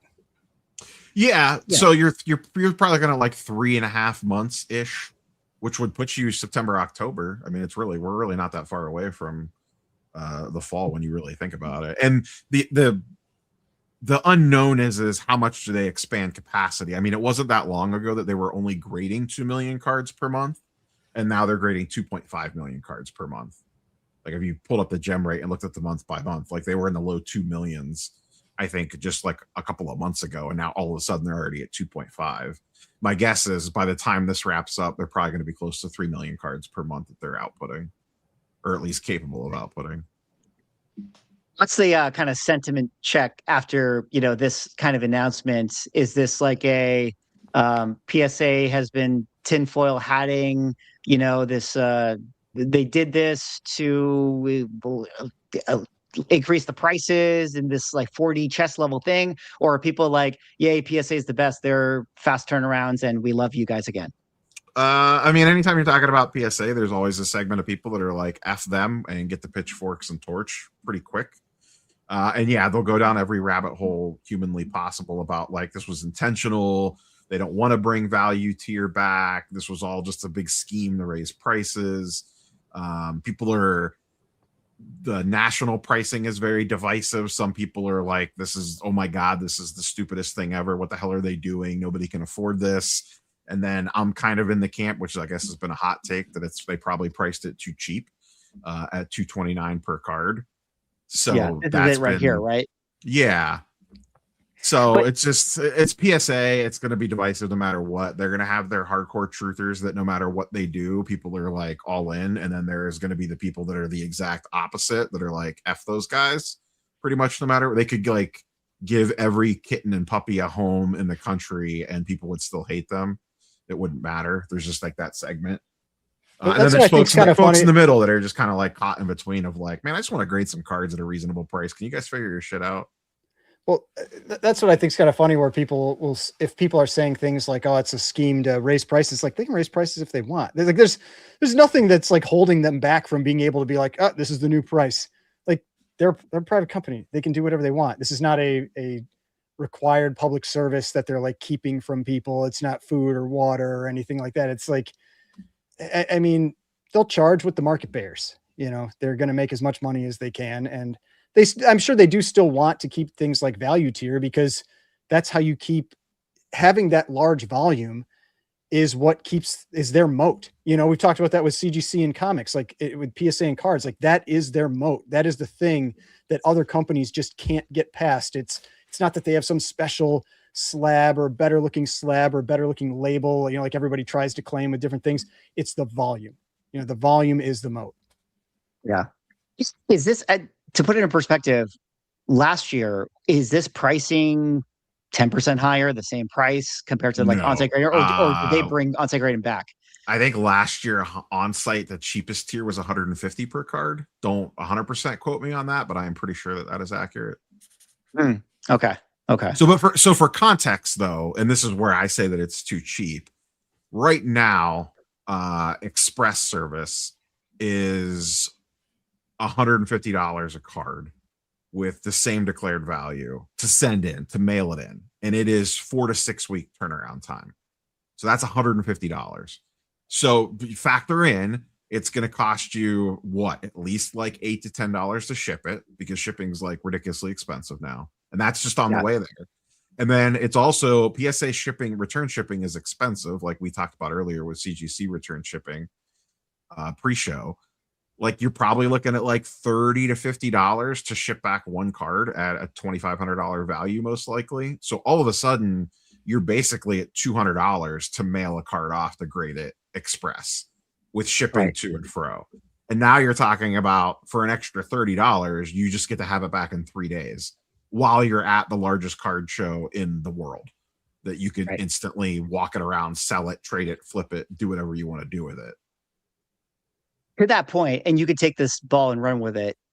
Like the play seems that you would want to be kind of figuring out like, okay, like, well, what is the World Cup going to shape out to be? And is Lionel Messi over by the time the national rolls around? But if it's like, let's say Messi repeats, Argentina repeats, like, you're talking about like, okay, do I have a card? Can I get it slabbed, like to your point, like instantaneously, and still capitalize on the post-week FOMO of that World Cup, I mean, there's a ton of different angles there, both in sports and TCG. A lot of people will do, like, a lot of people are scouting cards already to take and do this, or like buy BGS. Like they'll look to see what the margin is on a BGS 9.5 or like a CGC 10 or an SGC 10 and a PSA 10. And they'll look to gobble those up and then, risk it for the submit for crossover and try to get the PSA 10 and like arbitrage that while they're on the show floor. Like that absolutely happens as well. So there's a ton of different angles that people go into with the on-site grading when it's available. And then the higher tiers, it obviously gets super expensive, but you're paying for, they have their declared value, their price bands that they charge depending on how much the card's worth, because they want their taste. Got it. Do you guys have thoughts on the PSA turnaround times or anything else on this one? No, I don't have anything else to add here. What you can say? Just to address a comment in chat. Comics are unaffected by this. This is just cards. Yep. Go PSA. That's all I got. Oh, that's all you got. Okay. Yeah. All The right. rare single shell. The rare single, nostalgic for the single shill. Bring the single shill back. Physical media. That's the single shell, man. Well, interesting. We'll definitely keep our eye on the PSA tracker as things open up, which I certainly do hope that they open up because I got some cards that I need to send. And I definitely got disillusioned with sending them in, especially since I have a bunch of Marvel superheroes cards and stuff like that I would like to eventually get graded, which we're going to touch on later on in the show. But we got to go Michelle in chat too. Michelle lurking. Yeah, Michelle. Big shout out to Michelle. A great friend of the channel and great comic book specialist over at PSA. Yeah, we actually have a few friends from PSA in the chat. Shout out to all you guys. Thank you for being here. Shout out to you guys. All right. Well, coming up, we have to talk about some big comics that are going up for auction this coming week. It's going to be the big tale of where we are in the high-end state of things. But Heritage is setting up to have its next massive platinum auction just 3 days away. They're going to be bringing such books as Action Comics #1 in a CGC 4.5, currently sitting at $1.1 million, which this sale could tell us a lot, where we might be in the kind of like high end market type of things. A lot of big major books that are going to be in there, including a very interesting PSA book right here, which is a 9/8 Batman 1 that I think we're going to have to talk about. But before we talk about some of the books and preview some of the ones coming up, because we're sort of in the big book conversation, I think I want to start here with this one at a different auction house. Comic Connect just recently announced that they have a Fantastic Four 48 in a CGC 9.9. First appearance of Silver Surfer and Galactus cameo coming to market 50 days from now. This is the first 9.9 that exists for this particular Silver Age key. Of course, another big, milestone 9.9 book that hit the market on Comic Connect 2 years ago was the Giant Size X-Men 1 in this 9.9, where we had many conversations about this, Ryan, where it ultimately ended up selling for $170,000. But let's kind of start here before we kind of go into the broader high-end comic market here. You made a video about this one, on your channel. What do you think about FF48 9.9 hitting the market here? I mean, it's got a 9.9 in the corner, so it's a 9.9. It's gonna go. It's gonna go for a 9.9 price. The number is the number. Exactly. I talked about in the video. There's some things that I think are, that's what we do. We nitpick the stuff that they give the 9.9s, and I imagine CGC expects that's going to happen because these things are going to be flashpoints. They're just, people see them, they're gonna look close, and they're gonna nitpick. And do I think it deserves a 9.9? I don't. But it's going to go for, my guess is somewhere around 225 to 250,000. I hope it goes for more. I love seeing big numbers. It doesn't, I always talk about this stuff it's kind of tongue in cheek. I don't really care that much, but I think it's interesting to talk about. It's that the extremes of grading, and it's just kind of fun to see this stuff. It's not the area that I'm ever really playing in. I don't like owning books. We've talked about this a number of times. I don't like owning books like this, where it's really high grade, high dollar, where if something happens in shipping or just shifting in the case and it takes a little damage, and then it's the Schrodinger's 9.9, is it a 9.9 or what is it now? And so that stuff always concerns me with really high dollar, high grade books. But yeah, we're all going to watch this. It'll be really interesting to see what it goes for. There are a lot of high grade copies of Fantastic Four 48 because there was that warehouse find a number of years ago. I had somebody in my comment section say that apparently a lot of those warehouse copies, or maybe all of them, have the miswrap that this one has. So it's probably from that set of books, but I can't say that's for sure. How recently was this graded? Do we know? It was graded in April. Oh, okay. So this is a pretty new cert. Yeah. Did you do so the this is magical look in front, look behind to see if There's there no was other, yeah, there's no other book in this one. It's number one. It's the only book that was in that submission. Did you by chance find a 9.8 that was this, is there any evidence that this was a 9.8 prior? Like, is there some way to, did you do some browsing about that? I can't remember if I did. I might have looked a little bit, but not much. Okay. I don't think I looked into that very much on if this was like a resub of a 9.8.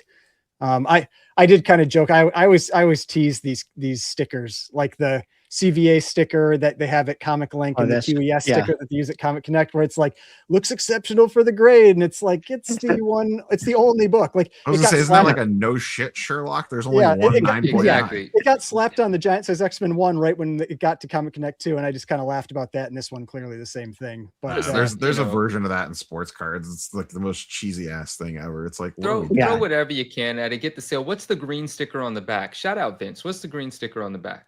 I don't think that's that could, maybe that's just how Comic Connect maybe marks a certain lot or something like that. I would assume. Just a sticker you're gonna have to try to get off that case. Are those silver stickers a pain in the ass to peel off, or are they like? Oh, you don't want to take that off because, like, I mean, theoretically, someone paid to have that on there. You know, like the CVA stickers, you have to pay like a percentage of value to get that sticker put on your book, and so I'm assuming QES is the same. Let's have the interesting conversation. Then I mean, we've had it before, but look, yeah, it's a 9.9. Fantastic, right? Great for maybe there's a private owner of this book and it's just consigned to Comic Connect. Is there a reel on Instagram of Vince holding this book, talking about this book yet? Has anything like that? I don't think this has been talked about yet. Okay, so that's coming, somebody else sent it obviously. to me, and someone else sent me like notice of this on Instagram. They're like, hey, like, did you know a 9.9 of FF48's up on Comic Connect? And then I went and just did a Google search for that because I didn't know which auction it was in, and it just popped up and I found it. So that's kind of where I went from with it. I mean, we are early on this book. I mean, 49 days away. It's not typical. And that's 49 days to the start of the auction. You can't even bid yet. Right. Yeah. right. So it's really like 3 weeks after that or whatever it is.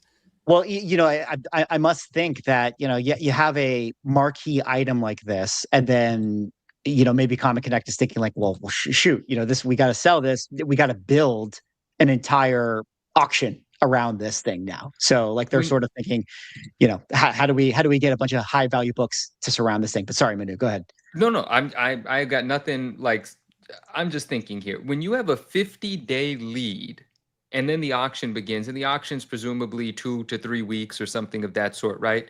I mean, you got a bunch of days that this thing is gonna get some publicity, be talked about. Do you think there's ever any concern from like Vince's perspective? I shouldn't even say Vince directly. I don't know if this is Vince's book. I have no idea how this thing became a 9.9 or got into the hands of Comic Connect. Like, I'll wait for Vince to tell that story if he does.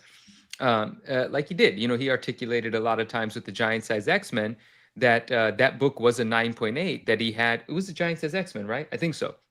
It was a book that was a 9.8 that he thought had a chance at a 9.9, and he wanted it to be revisited in that way. Something along those lines. Like he was leaving comments in the comment section about that. I didn't, so he might talk about this in that way as well. But is there ever any concern that in that 75 days, someone might be incentivized to create another one? Or do you think there's like a guarantee, like CGC, you guys better not put another 9.9 out before this auction ends? Like, is that how the game is played?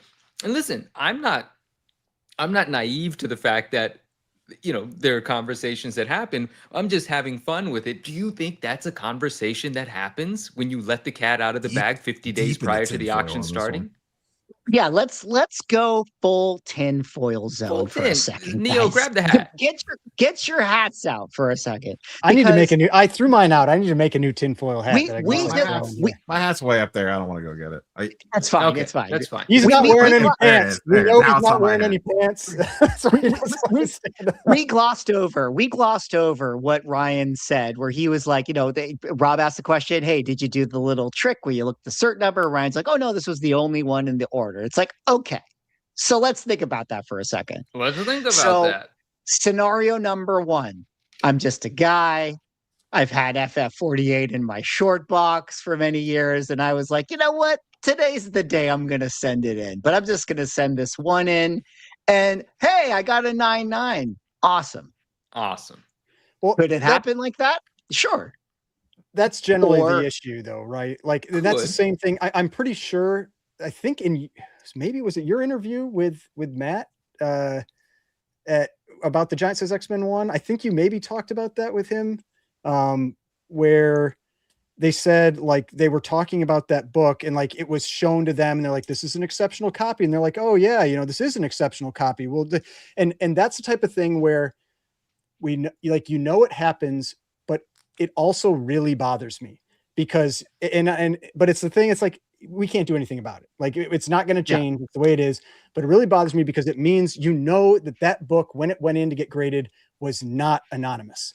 That was a known book when it was graded. And I would not be shocked if this was a known book when it was graded that someone brought up and said, hey, whether it's Matt Nelson or whoever else, take a look at this book. Do you think this is a really nice book? And he's like, yeah, this could be a really nice book. This might be a 9.9. And then they go like, here you go. Can you grade it? And then it gets through the process, knowing what book that is throughout the process. And that's the thing that really, I know bugs a lot of people, and it should bug a lot of people, but it's not going to change. It's like, we can rage about it, whatever, but it's just the way it is.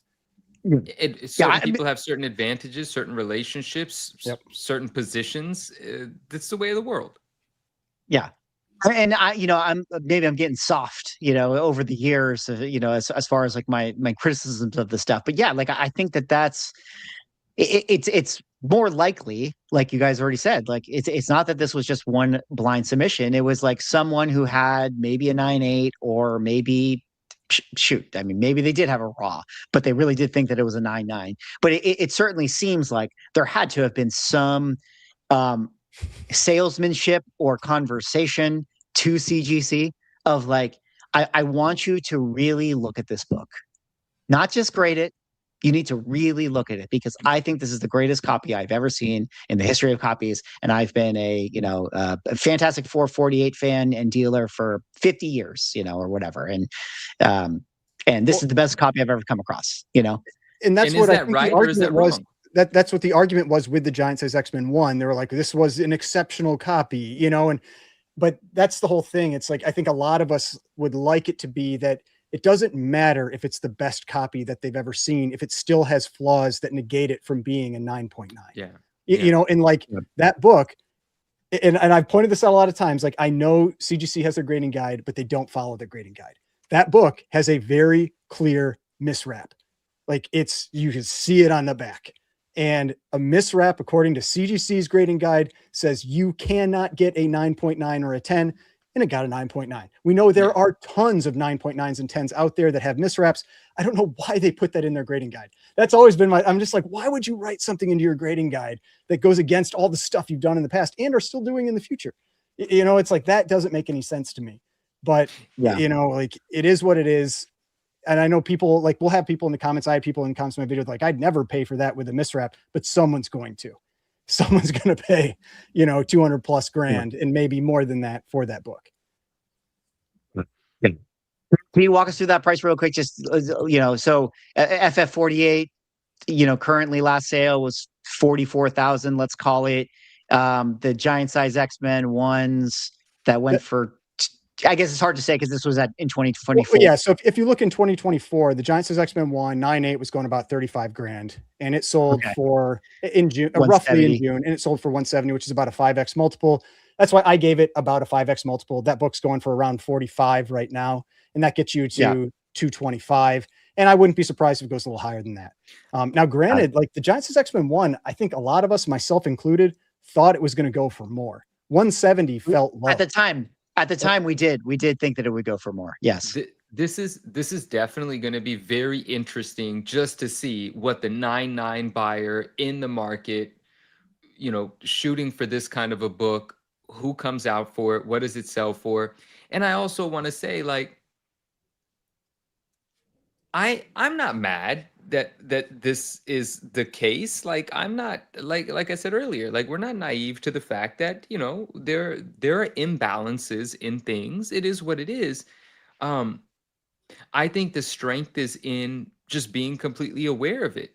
and not just about like accepting it like this defeat, no, just being aware that of course there's like this thing, relationships and situations, whatever, right? It's just how it goes. Some people are always at the front of the line, and some people are going to be able to speak to certain individuals directly and have some influence there, and they put themselves in that position, with what they've done over the decades, over the years, and it's not to say that someone else can't, but most people won't and don't, right? Because there's only a few people at the top like that. And it keeps things interesting. It allows us to have these conversations. Is it right? Is it wrong? I have my opinions about it, but it is what it is. Like, shout out to CGC, shout out to Vince, shout out to Comic Connect. Someone wants to spend their money on the book, fantastic. What I would like to see is a bunch of people start looking over 9/8 with a fine-tooth comb and really and making an argument, right? Like put some books out there and be like, well, shit, this looks way better than that, and I dare someone to argue against it. Buy that book, bring it to Matt Nelson, and make the argument. Like, play the game, because there is a game. And I think that's the important thing here is like, and that's what it is. Like, I'd say 3 to 4 years ago, me would be angry about this. Me now, I don't really care. It's like you start to like, you learn what the stuff is, and if you let yourself get angry about it, you're gonna be angry all the time. And I don't have the time for that. I don't want to be angry all the time. I just want to enjoy doing stuff in this hobby. But knowing how everything works, like you said, is important, because if you have a book that's exceptional, bring it to them, send them pictures, reach out to someone there, be like, I think this, like, I saw that 9.9 you graded to this book. I think mine is as good or better than this. Explain why. Because I had people in my comment section going like, oh, my 9.4 is better. My 9.6 is better. If it is, prove it, reach out to them. But if yours has a big ass spine tick on it, it's not better, because that one doesn't have any big ass spine ticks. It does have things that you could say maybe make it so that it shouldn't be a 9.9, but it is an exceptional copy. That book is a 9.8. I don't have any doubt on that. I just question if it is that step up to the 9.9. It is an exceptional book. Well, beyond just that, just to wrap up our conversations around the high end, bringing it back to Heritage Auctions here, which, has some interesting books coming up for sale. I don't know, Ryan, if you spent much time thinking about this Action 1, but just to me, as far as where it sits, where it might end up, I think a 3.0 sold for 1.5. And I just wonder where the high end market is at right now. And this is going to tell us, I think, a lot.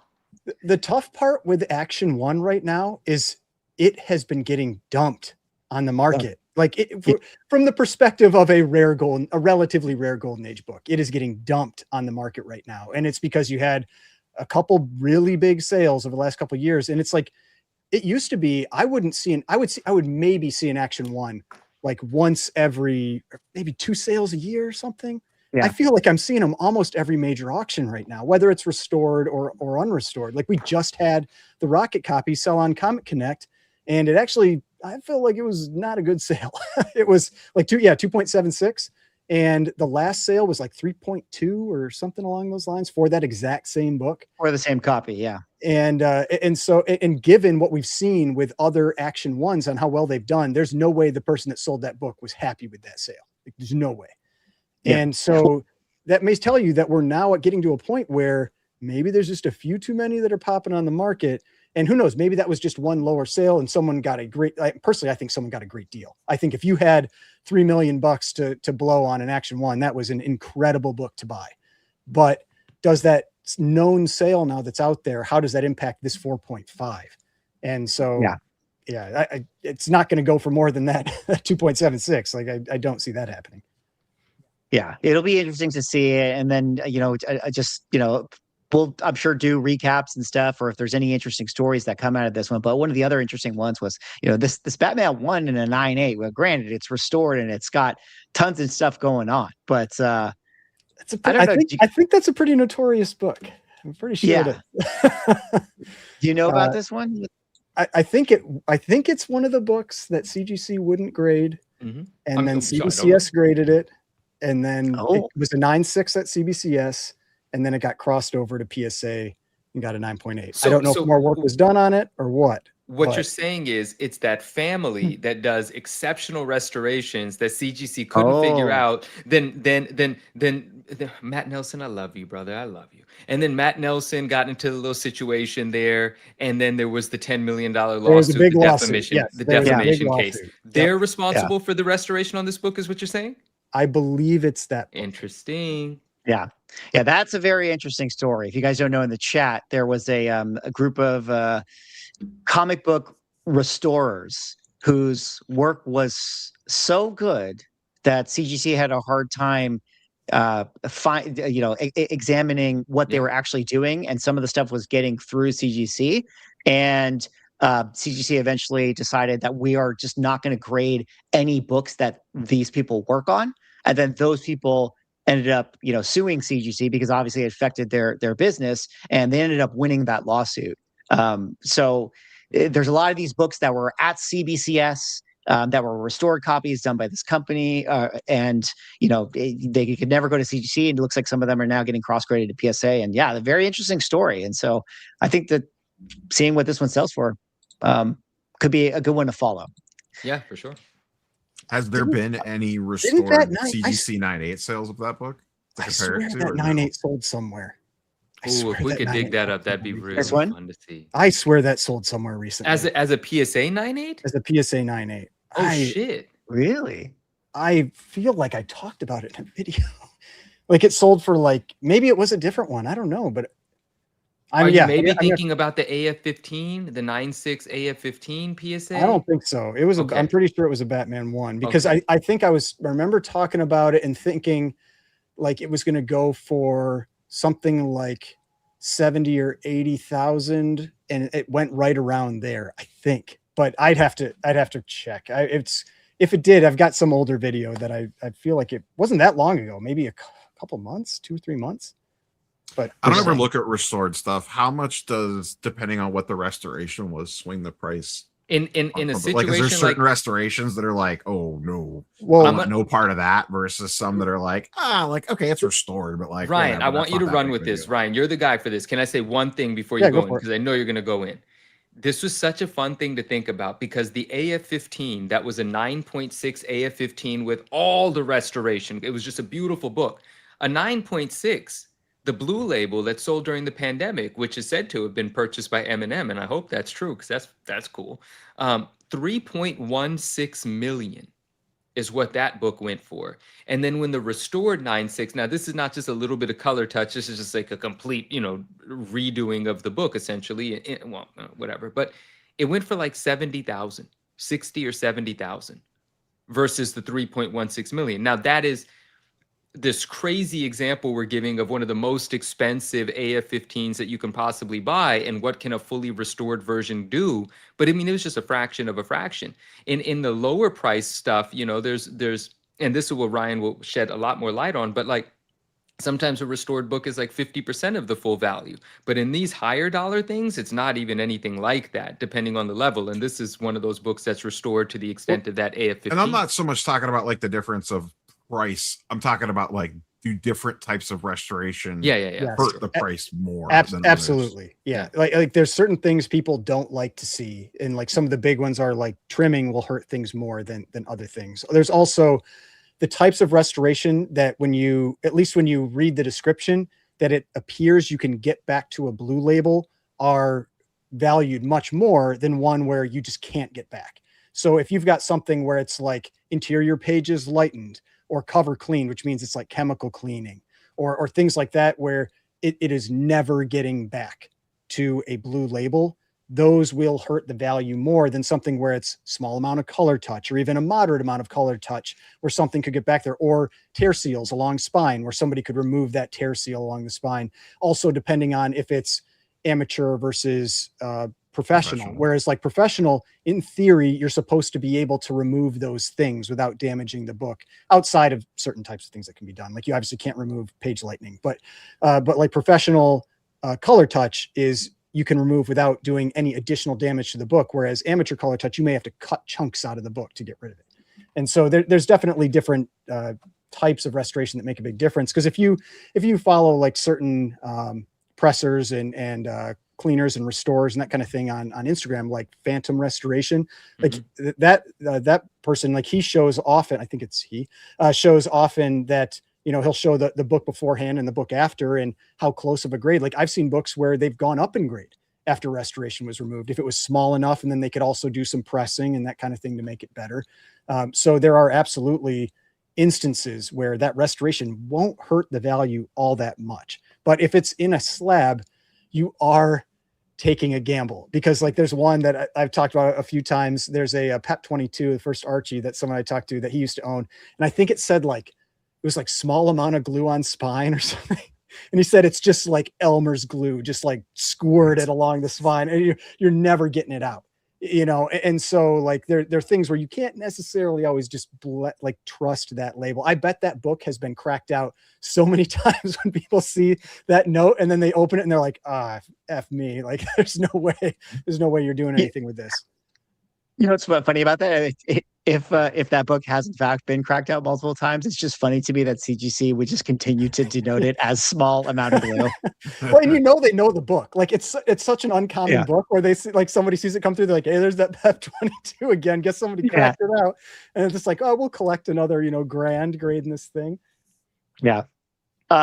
Well, two other little things just to point out, you know, we'll cover this I'm sure later on, or maybe on our various, you know, channels and stuff, but a giant size X-Men 1 in a 9.8 in a PSA is going up for sale. And this is one where just looking at this book, I'm like, man, they really should have whitened that cover. You know, it looks a little yellow to me from this photo. Could just be the photo, but like some blue light could have helped that one for sure. Part with the PSA label. The PSA label has so much white on it that it's like a direct comparison to the white on the cover versus I'm curious, like what's the cert number on that? Can you pull it up larger?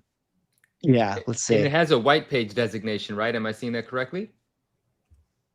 Yeah, white page designation. Nice. That's you know, Ryan, that's a really good point. I've never even thought about that this white label gives you a direct white contrast comparison. Sure, yeah. And there's not a ton of books that really matters for, but there's some. I mean, like Avengers 4, obviously Giant Size X-Men 1. There's certain books, Fantastic Four #1, where like yellowing, like if you don't have like a direct reference, maybe you don't notice it as much, but when you have that like right in your face, you do see it.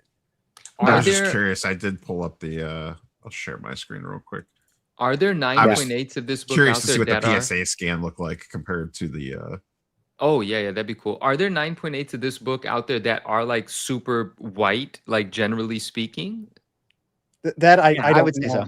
I'm sure there are though. Yeah, just you can like kind of like Avengers 4 there are, it but there. they're few and far between. Oh, that's the PSA scan there.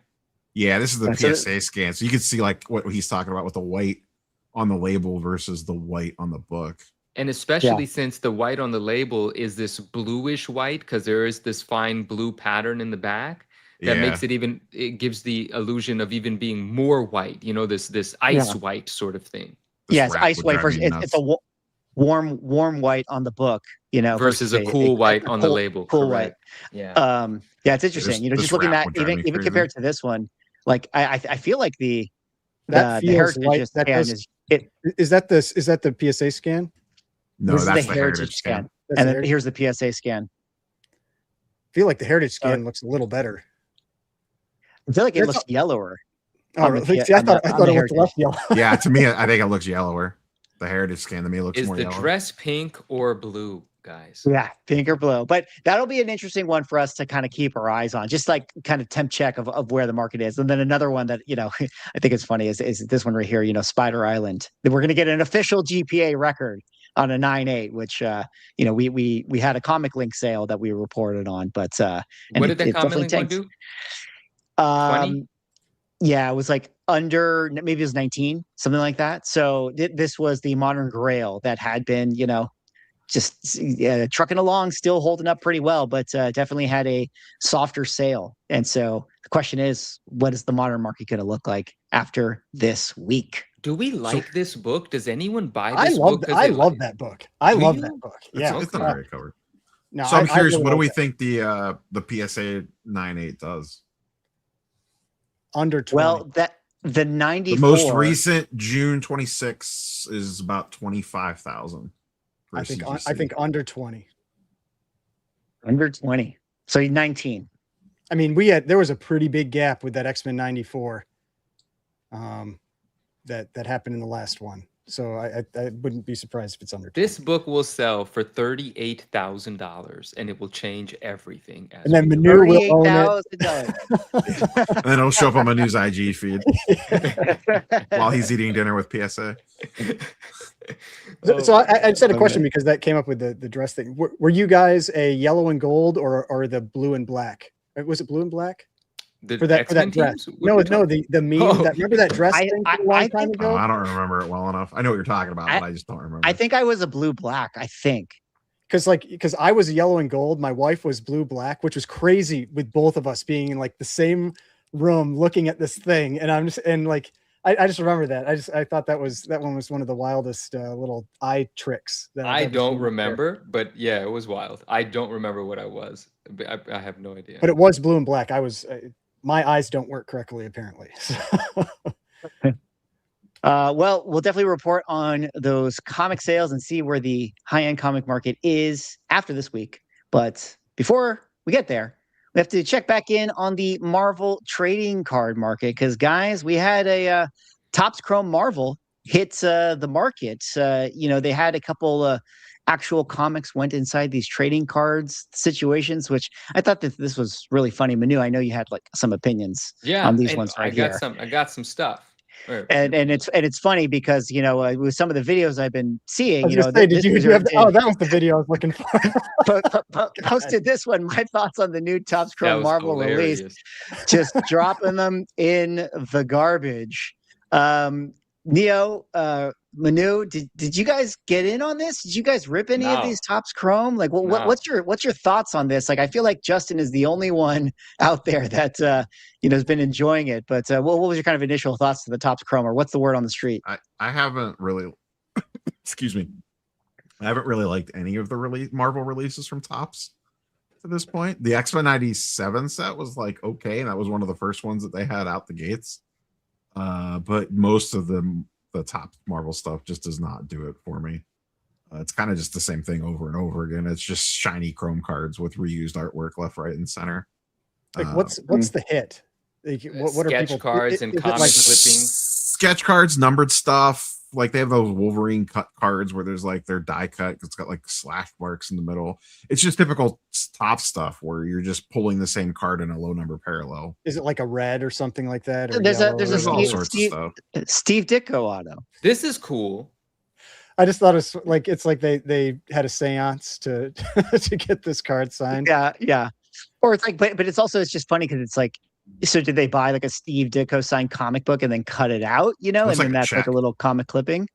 It looks like like interesting. That's where a lot of the stuff will come from, like checks or books, like physical books, not comic books. Oh, so they go to the estate. Like they say, "Hey, do you got any leftover signatures anywhere?" Yeah, this happens with like dead baseball players, like Mickey Mantle signatures. You'll see this a lot in even modern people. Like there was I think Robert Downey Jr. signed like a bunch of like books, and people went in and bought the books because they were pretty cheap, and then made custom cards out of them with the cut auto. I mean that's why the on card autos are so much more desirable though. Yeah, it's because then you're not getting right. That. Okay, I was going to ask, but obviously, where there's those people like, that have died before on card autos existed, right. you got to play the hand that you're dealt. Yeah, but it just feels like it's like, well, but then he didn't like sign this with intent. It's like it's not. Yeah, it's manufactured. It's missing the spirit. Yeah. But I don't know, Manu, do you have other thoughts on the Topps Chrome or anything? Well, first I want to shout out Justin. I mean, Justin's enthusiastic about Marvel cards, like full stop, and I'm sure he's enjoying this. I think actually, I just probably didn't realize he just recently sent me a couple of big pulls, I think, out of this product. I'll let him speak about those if he hasn't. There was one. Yeah, he posted on IG. There was the 101 Scarlet Spider. Yeah, did he mention what happened after he pulled it? Is any of that no? public? He might have, and I just didn't read it. I just saw the images. Okay, so Justin is going to obviously dive into the product, enjoy the product, all of that. Shout out Justin, Spidey hits. And my take on it, I'm kind of with Neo. Like it's just like whatever, it kind of is uninspired. But what's hilarious to me is that when they did like that, you know, first little look at the comic clippings. Oh yeah, shout out Justin. When they did the first little look at the comic clippings, well, that's what I call them, because Upper Deck used to call them comic cuts and comic clippings. And literally, for anyone that's not aware, it's they take a comic book, they cut out a page, a piece of a page, and they put it on the card. And they were like acting like it was something so special. And I get it. That's what you have to do. You have to market your product, advertise your product.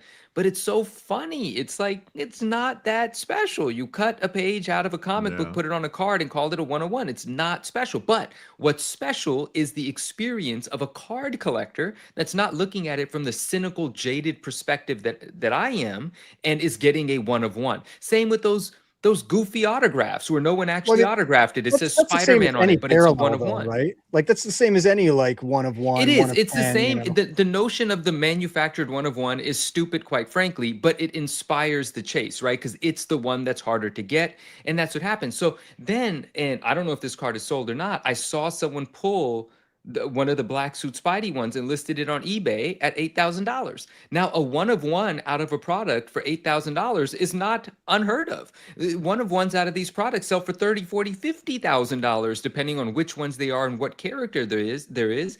But it's amazing to me that you can cut out a piece of a comic book, put it into a piece of cardboard, stamp a 1 of 1 on it, someone can pull it and potentially get, you know, $8,000, $10,000 for it. I don't know if that card's going to sell. Logical brain says, are you kidding me? Card brain says, yeah, someone's going to pay a boatload for it. And then the other thing that I saw, I'm just being super critical, is like I saw people really hyping up these sort of like not very great sketch cards, and they were like, oh my gosh, wow, look at this amazing sketch card.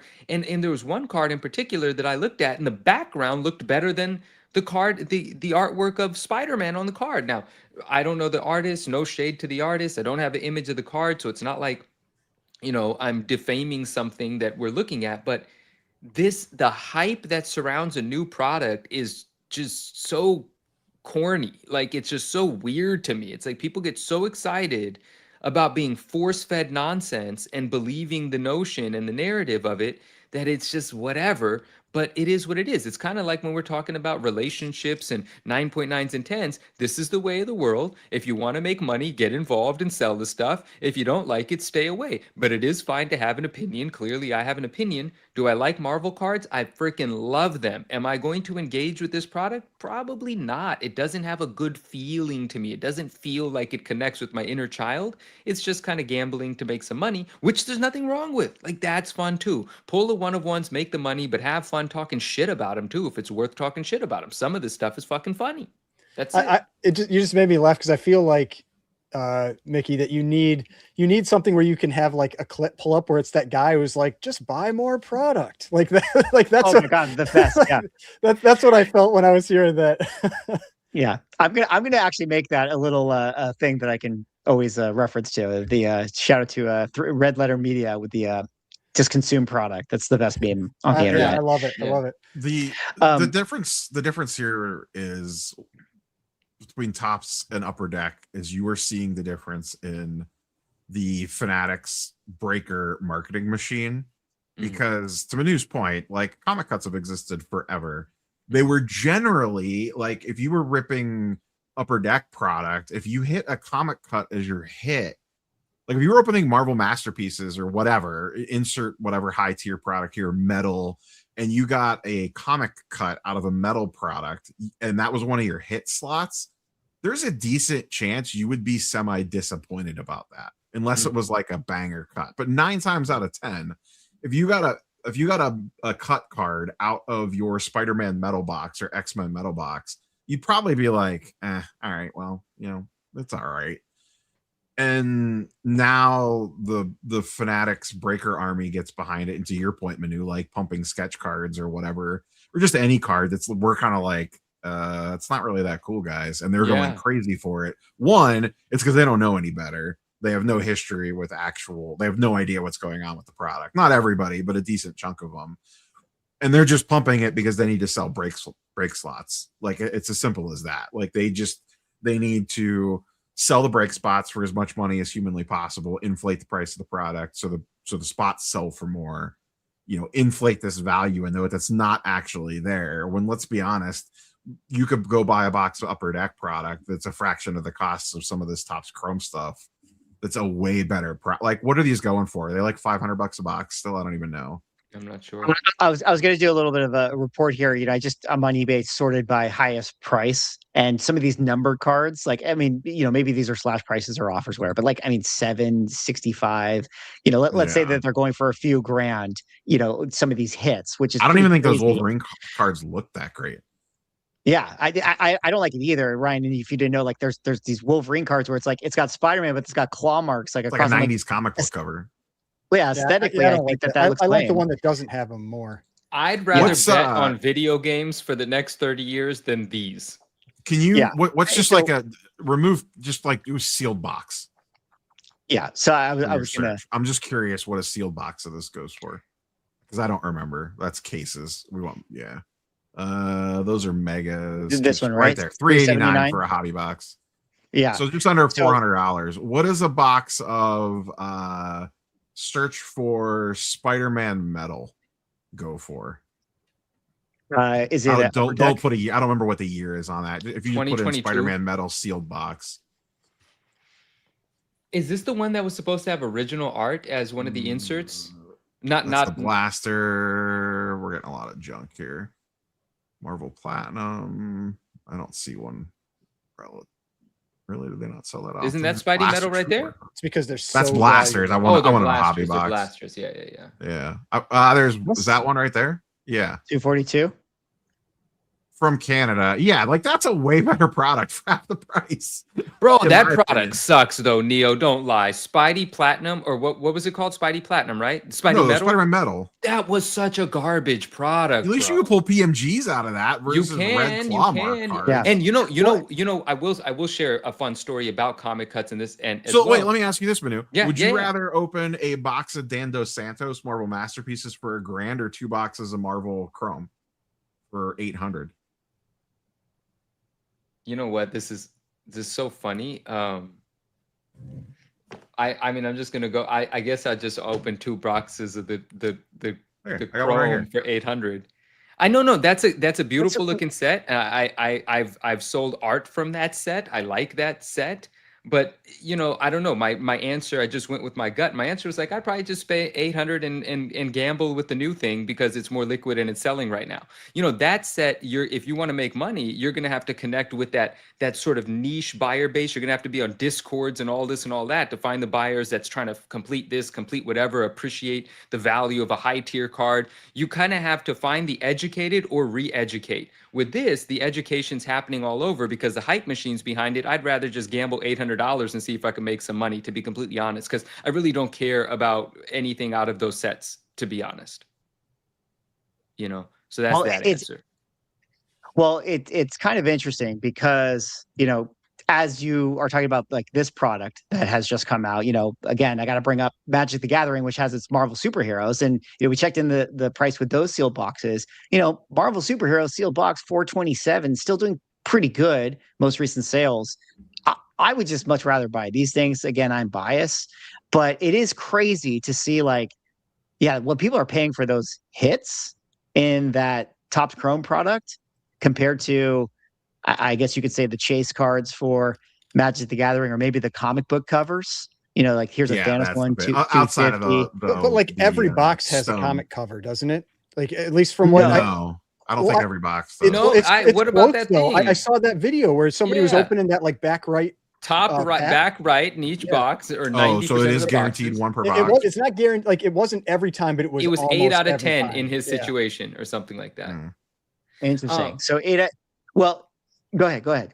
Oh, sorry. This is fun. We don't get this enthusiastic about Marvel cards all the time. Well, maybe we kind of do. But back to that Spidey metal.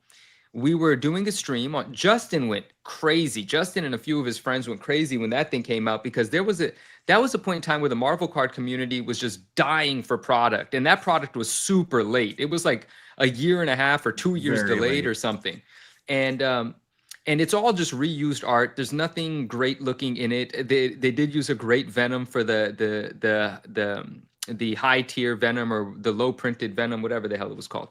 But in any case, we were doing a box break on the stream, and Alonso was opening a box.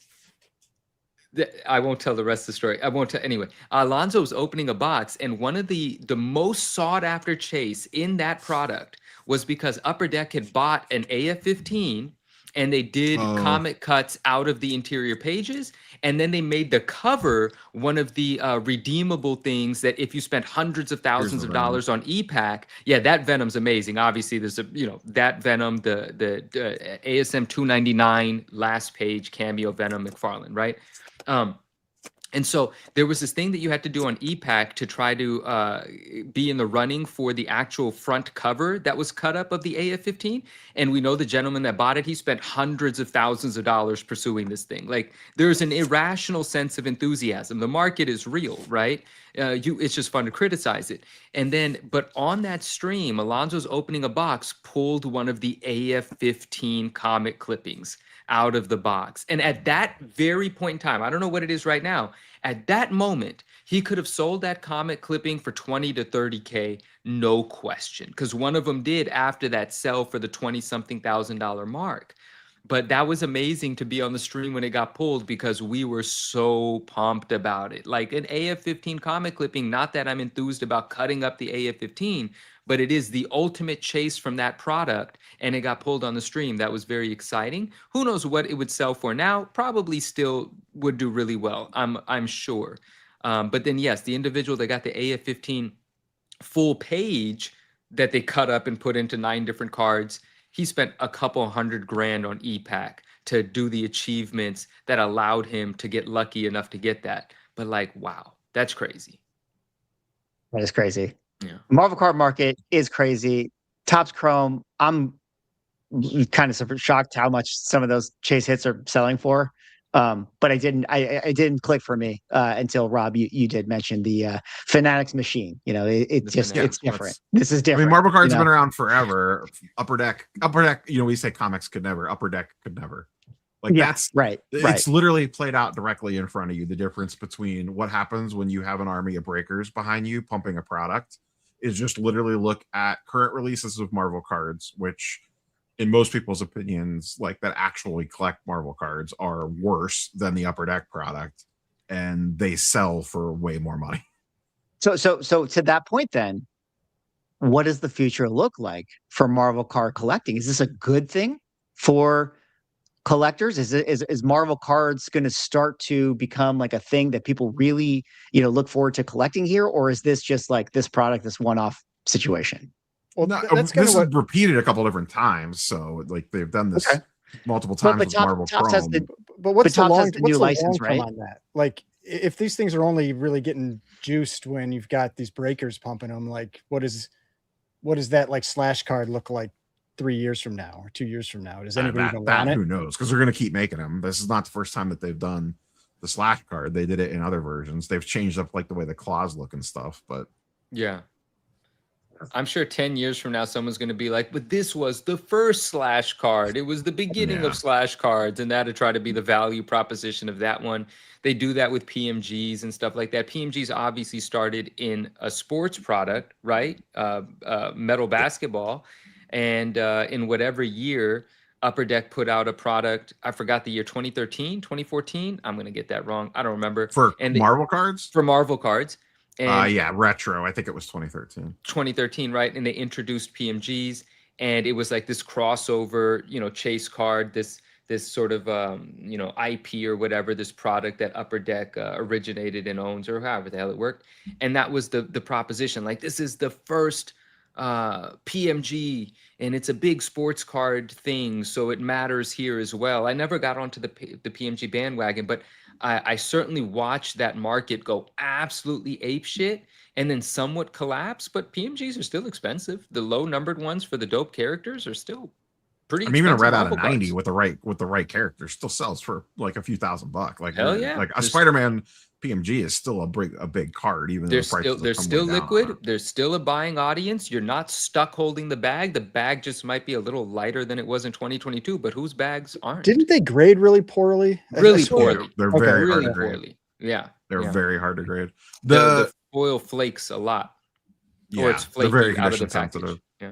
I mean, the interesting thing is going to be like I said, like I like Marvel cards. There is yet to really be a Topps product that has grabbed my interest, and I don't think I'm the only person that feels this way. Yeah. So I would really want to see like what when we talked about it after the Topps conference.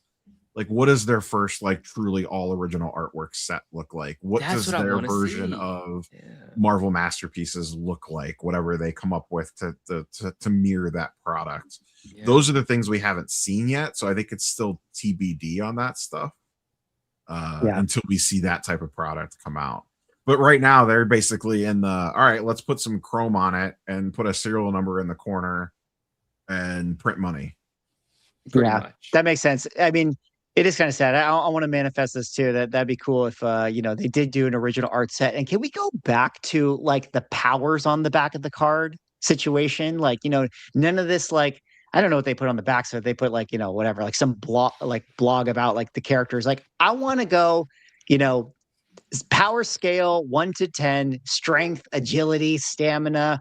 We need the powers back. Bring the power scale back to Marvel cards. That's what I want. All right. Well, Manu, we're gonna go to your last. Out. Yeah, we'll go to Manu's minute. Could be we could finish on the thing that he wants to show, but just quick little funny, or I guess actually not so funny, but better protection for you at a Pokemon card show, Rob. Would it be to bring a strap to protect yourself from getting robbed? Or maybe the real protection is just to show up super smelly to where no one would ever want to come near you. But why don't we address these two stories really quick? Rob, you can just kind of do a quick little recap on this one. But, it's getting out crazy out there in those Poke streets. This one was a show in New Jersey at a hotel. And essentially, I guess I talked to some people in the TCG space. I guess this dealer is pretty well known for having very, very nice product. Essentially, they were cased while they were in the show, and as soon as they walked out, an SUV pulled up, and I think it was like 3 armed dudes jumped out at gunpoint and took all their shit and ran off with it. In the middle of this was after the show closed, while dealers were unloading, so it wasn't like they grabbed the first dealer that walked out the door. Like 50 dealers had already left. There was still like another 50 in the building to go. And they just, as soon as these guys walked out the door, they pulled right up on them. I guess the dad confronted them, got the shit kicked out of them. It went sideways pretty quickly. No shots fired, thankfully. The guy did say that, he does normally carry, but he couldn't because it was in New Jersey, and every state has different laws on that. And I don't know. I'm very pro conceal carry, but when the guys jump out of the SUV with the guns already on you and drawn, I don't know that if you have your concealed carry piece, in your holster or in your waistband or in your ankle, that's going to do a lot of good anyway. So I don't know. I mean, my comment on that, I feel like he's probably lucky he couldn't carry, because he probably would have tried to pull his gun and probably would have been shot. Like that's like, it's like, it sucks, but it is still just stuff. Yeah.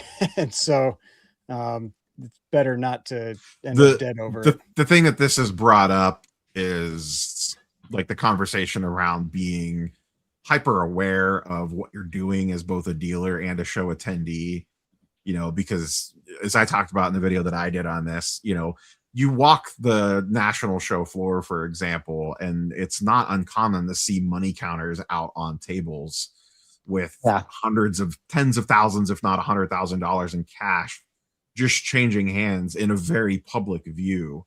Like, it's not hard for someone to be like, oh, what's going on there? And then just follow that person around that either got the cash or the card back to their car, back to their hotel, whatever. And it's also kind of brought up the conversation around, like, what do you do in your own home? Like, do you have an insurance policy? Do you keep your stuff in a vault? Do you keep your stuff on site? Like, how do you kind of manage the security of your collectibles, whether it be like actual security or just having some sort of insurance policy on your stuff to cover you in the event of something like this, or even just, heaven forbid, like your house catching on fire or a flood or a tornado or who knows what else. So it's kind of brought this all up of everyone like, hey, maybe this is just a good time to like evaluate like what you're doing with your current situation, and maybe this is a good opportunity to relook at that. Friend of the channel, Drew over at Como Comics, he always mentions, he talks about the flammability of cards and comics, and that kind of thing, and Inside plastic case, the risks of investing in those types of things. And it's like, yeah, you should have an insurance policy. You absolutely should. I know a lot of people don't like to, they feel like they're wasting money or whatever. It's like, 'cause it's just down, it's not something you get back, but it's a peace of mind thing, and that's why I'm a big proponent of having those types of policies. But man, like the shows though, it just makes you think like, even like, cause I think I saw some comments maybe like how you have like dealer friends come out with you. It's like, what are they going to do? It's like somebody comes. Yeah, this was in the middle of unload. Like, there was tons of people around that saw this happen. But like, what are you going to do when you got 3 guys jumping out with guns? Like, yeah. And so it's like, you go like, okay, so what eventually becomes the responsibility or the responsible party here? Like, should the show have security that goes with every person to their cars? Is it like, I think Heritage, when they were at whatever one of the big recent shows was, when they had that like vault on site, it was I think the one maybe you guys were at, and so or maybe it was Heroes. I think it was Heroes. They had the vault on site. They usually have, and I think they said they had security with them. It's like, should you be bringing security with you to to cover this stuff? And it's like, if you're dealing with $1 million in product or hundreds of thousands of dollars in product at your table, you probably should start considering that. Like, that's a cost you now have to accept. It is pretty crazy. I mean, people get super desensitized. I mean, I just think to myself, like all the conversations, I have at cons and shows where, as someone is chatting with other people or I'm chatting to them, they're just holding like an Action 1 in their hands with their arms folded, like, yeah, da, da, da, da, da, and they're just chatting, waving it around. And it's like, you just forget that you have a 7-figure comic in your hand, or in this case, you have 6 figures of Pokemon in your pocket. And it's just you got to be careful. Well, and then on top of it, you have like the flex culture of social media of you're like live streaming you buying like a $20,000 card book, whatever, while you're at the show, and you're just like literally broadcasting like, hey, here I am with this super expensive thing that I'm gonna be carrying around with me the rest of the day in whatever big city that I'm in. It's just like, I'm actually, as scary as it sounds, I'm surprised that more craziness hasn't happened. Like the amount of money that is floating around, specifically like some of these high-end card shows, and a lot of them do have some security, a lot of them have a lot of security, a lot of them have no security for small local shows. I'm just waiting for the day where it's like a full-blown, like, almost like, how they run in and like they'll rob an Apple store and they'll just grab everything and run out before anyone could even really do anything. Like, I'm surprised we haven't seen something like that where a bunch of people run in with guns and just start grabbing shit and then just take off as quickly as possible. And the scary part is, and like I said earlier, like I'm pro carry and everything, but the last thing that you also want is like a straight out, OK Corral at the card show. Like there's a lot of kids and families and stuff in there. Like there's just a lot of situations where this can go super sideways super quick for everybody involved. Well, I mean, at some point, if something, say, really bad does happen, the places that would actually hold these might be unwilling to host them. If the insurance liability becomes too large for some of this stuff, like I don't. It's one of those things with collectibles that, just like in the media and everything else, like I don't think a lot of these entities really understand the value of the things that are in their building. I wouldn't be surprised if a lot of those places that are like holding these shows or hosting these shows, like, I mean, even like the local place I go to that just has like a little show like once a month, there's probably, I don't know, $1 million in stuff just in that room. It's just like in a fire hall, it's like at a fire station, and it's like that kind of thing. Like I don't, and like at the national, it could be, who knows, hundreds of millions that are in that room. Like, I mean, I don't think people fully, like the people that are hosting these, not the people hosting, the people that are being paid to have it in their building, maybe fully understand the value of the stuff that is there. Well, be safe out there, especially if you're attending Yu-Gi-Oh tournaments, because everyone's nose is at risk when they go. But we don't need to spend on this. We're going to kick it over to Manu's Minute. But I just had to bring it up because I thought it was hilarious. Card shop suspends Yu-Gi-Oh tournament over smelly players. An Oregon card shop announced on its Discord channel that it has halted a Yu-Gi-Oh tournament for a week after receiving multiple complaints and bad reviews due to smelly players. I mean, Just got to guys, spray them down before they come in. what are we doing? What are we even doing? Go take a shower. All right, we're at the end of the show. Manu wants to share something. This is the official Manu's Minute section.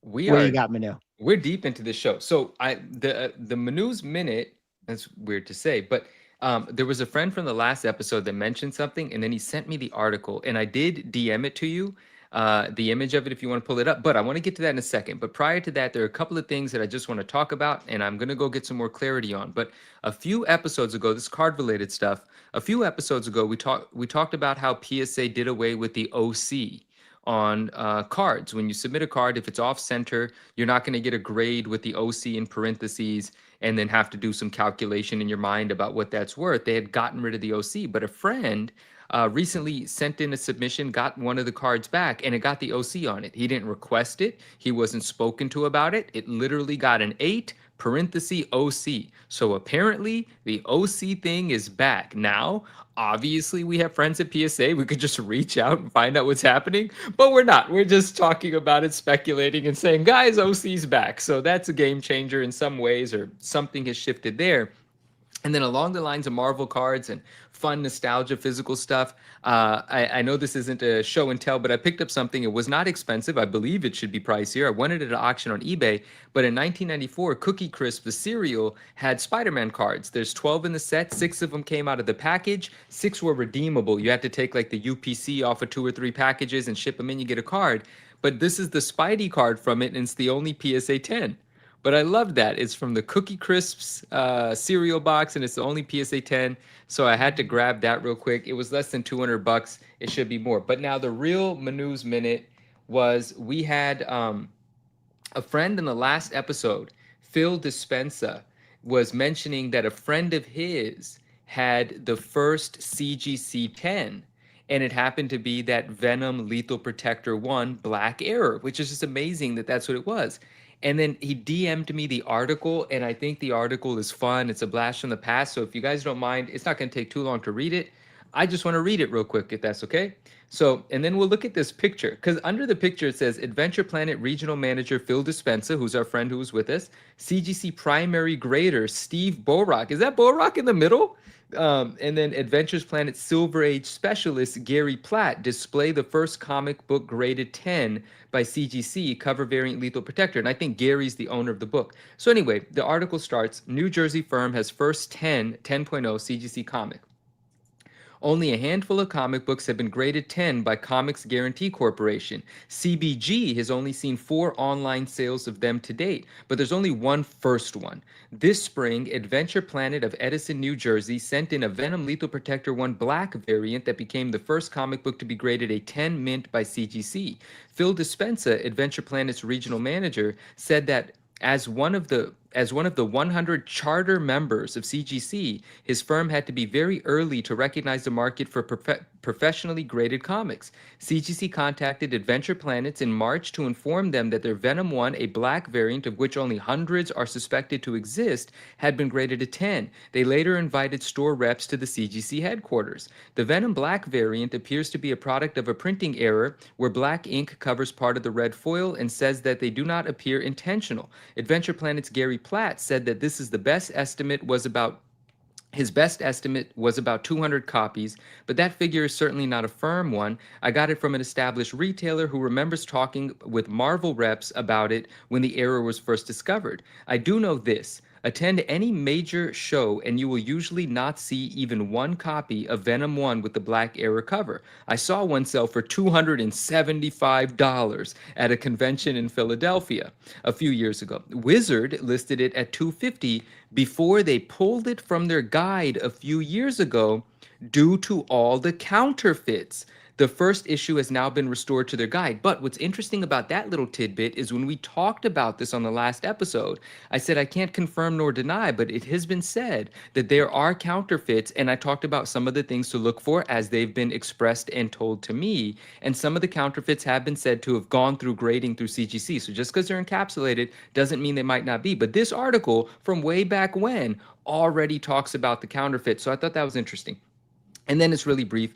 Overstreet and CBG Comic Base are much more conservative in their estimates, but unslabbed near mint copy on eBay was going for $128 at press time with 5 hours to go. Dispenza said the eventual plan could be to sell the copy at auction on eBay, where Adventure Planet now auctions comic books daily under their handle Adventure Planet. And then it gives some contact information for the shop. But I thought that's amazing. Now, apparently Gary still owns this book, and there's a huge number that he wouldn't let it go for less than. And I think that's amazing. So it's cool to have been told that in our chat by our friend that was with us, and then have the article about it.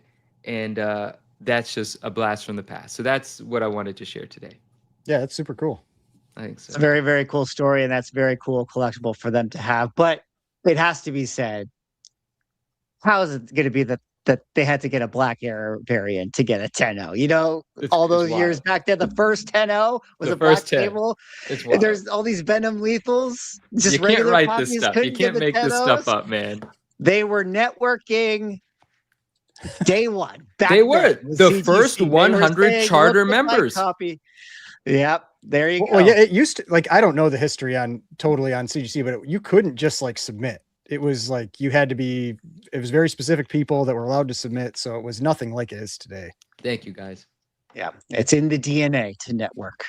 So Phil, if you see this, thank you for all that. It's in the DNA. It's in the DNA. The whole thing started with relationships. There's some really fun stories if you want to burn some bridges, but maybe we don't do that right now. Definitely not right now. But what we are going to do right now is wrap up the show. Guys, it's been another banger. I want to say thank you to everyone in the chat for hanging out tonight. If you haven't yet, hop on over to the Ungraded Truth YouTube channel, link in the description. Go give us a subscribe, then bounce on over to our Spotify page where you can follow us. You know, give us a 5-star review. We need more. Okay, we're just a couple away from 30. We got to get to our milestones here, so we definitely would appreciate that. And of course, a big shout out to the sponsor of our show tonight, Elites Comics 11. Be sure to go give them a follow, the #1 community powered comic page on social media. Shout out to the guys over at Elite for sponsoring the show tonight. And shout out to our panel. Thank you guys all for hanging out. Hope you guys had a wonderful long weekend. Happy 4th of July to you all. And with that, we're going to wrap up the show because I got to watch the end of Mexico and England. Thanks, guys. Peace out. Detective Comics set a record for 1.8 million. Nobody really cares. Who are annoyed that people are asking them questions, is this book banned? That question didn't exist a year ago. Somebody's submitting like 25 vintage books and getting 15 9.9s. We always think, how could it ever get crazier? And then it always does.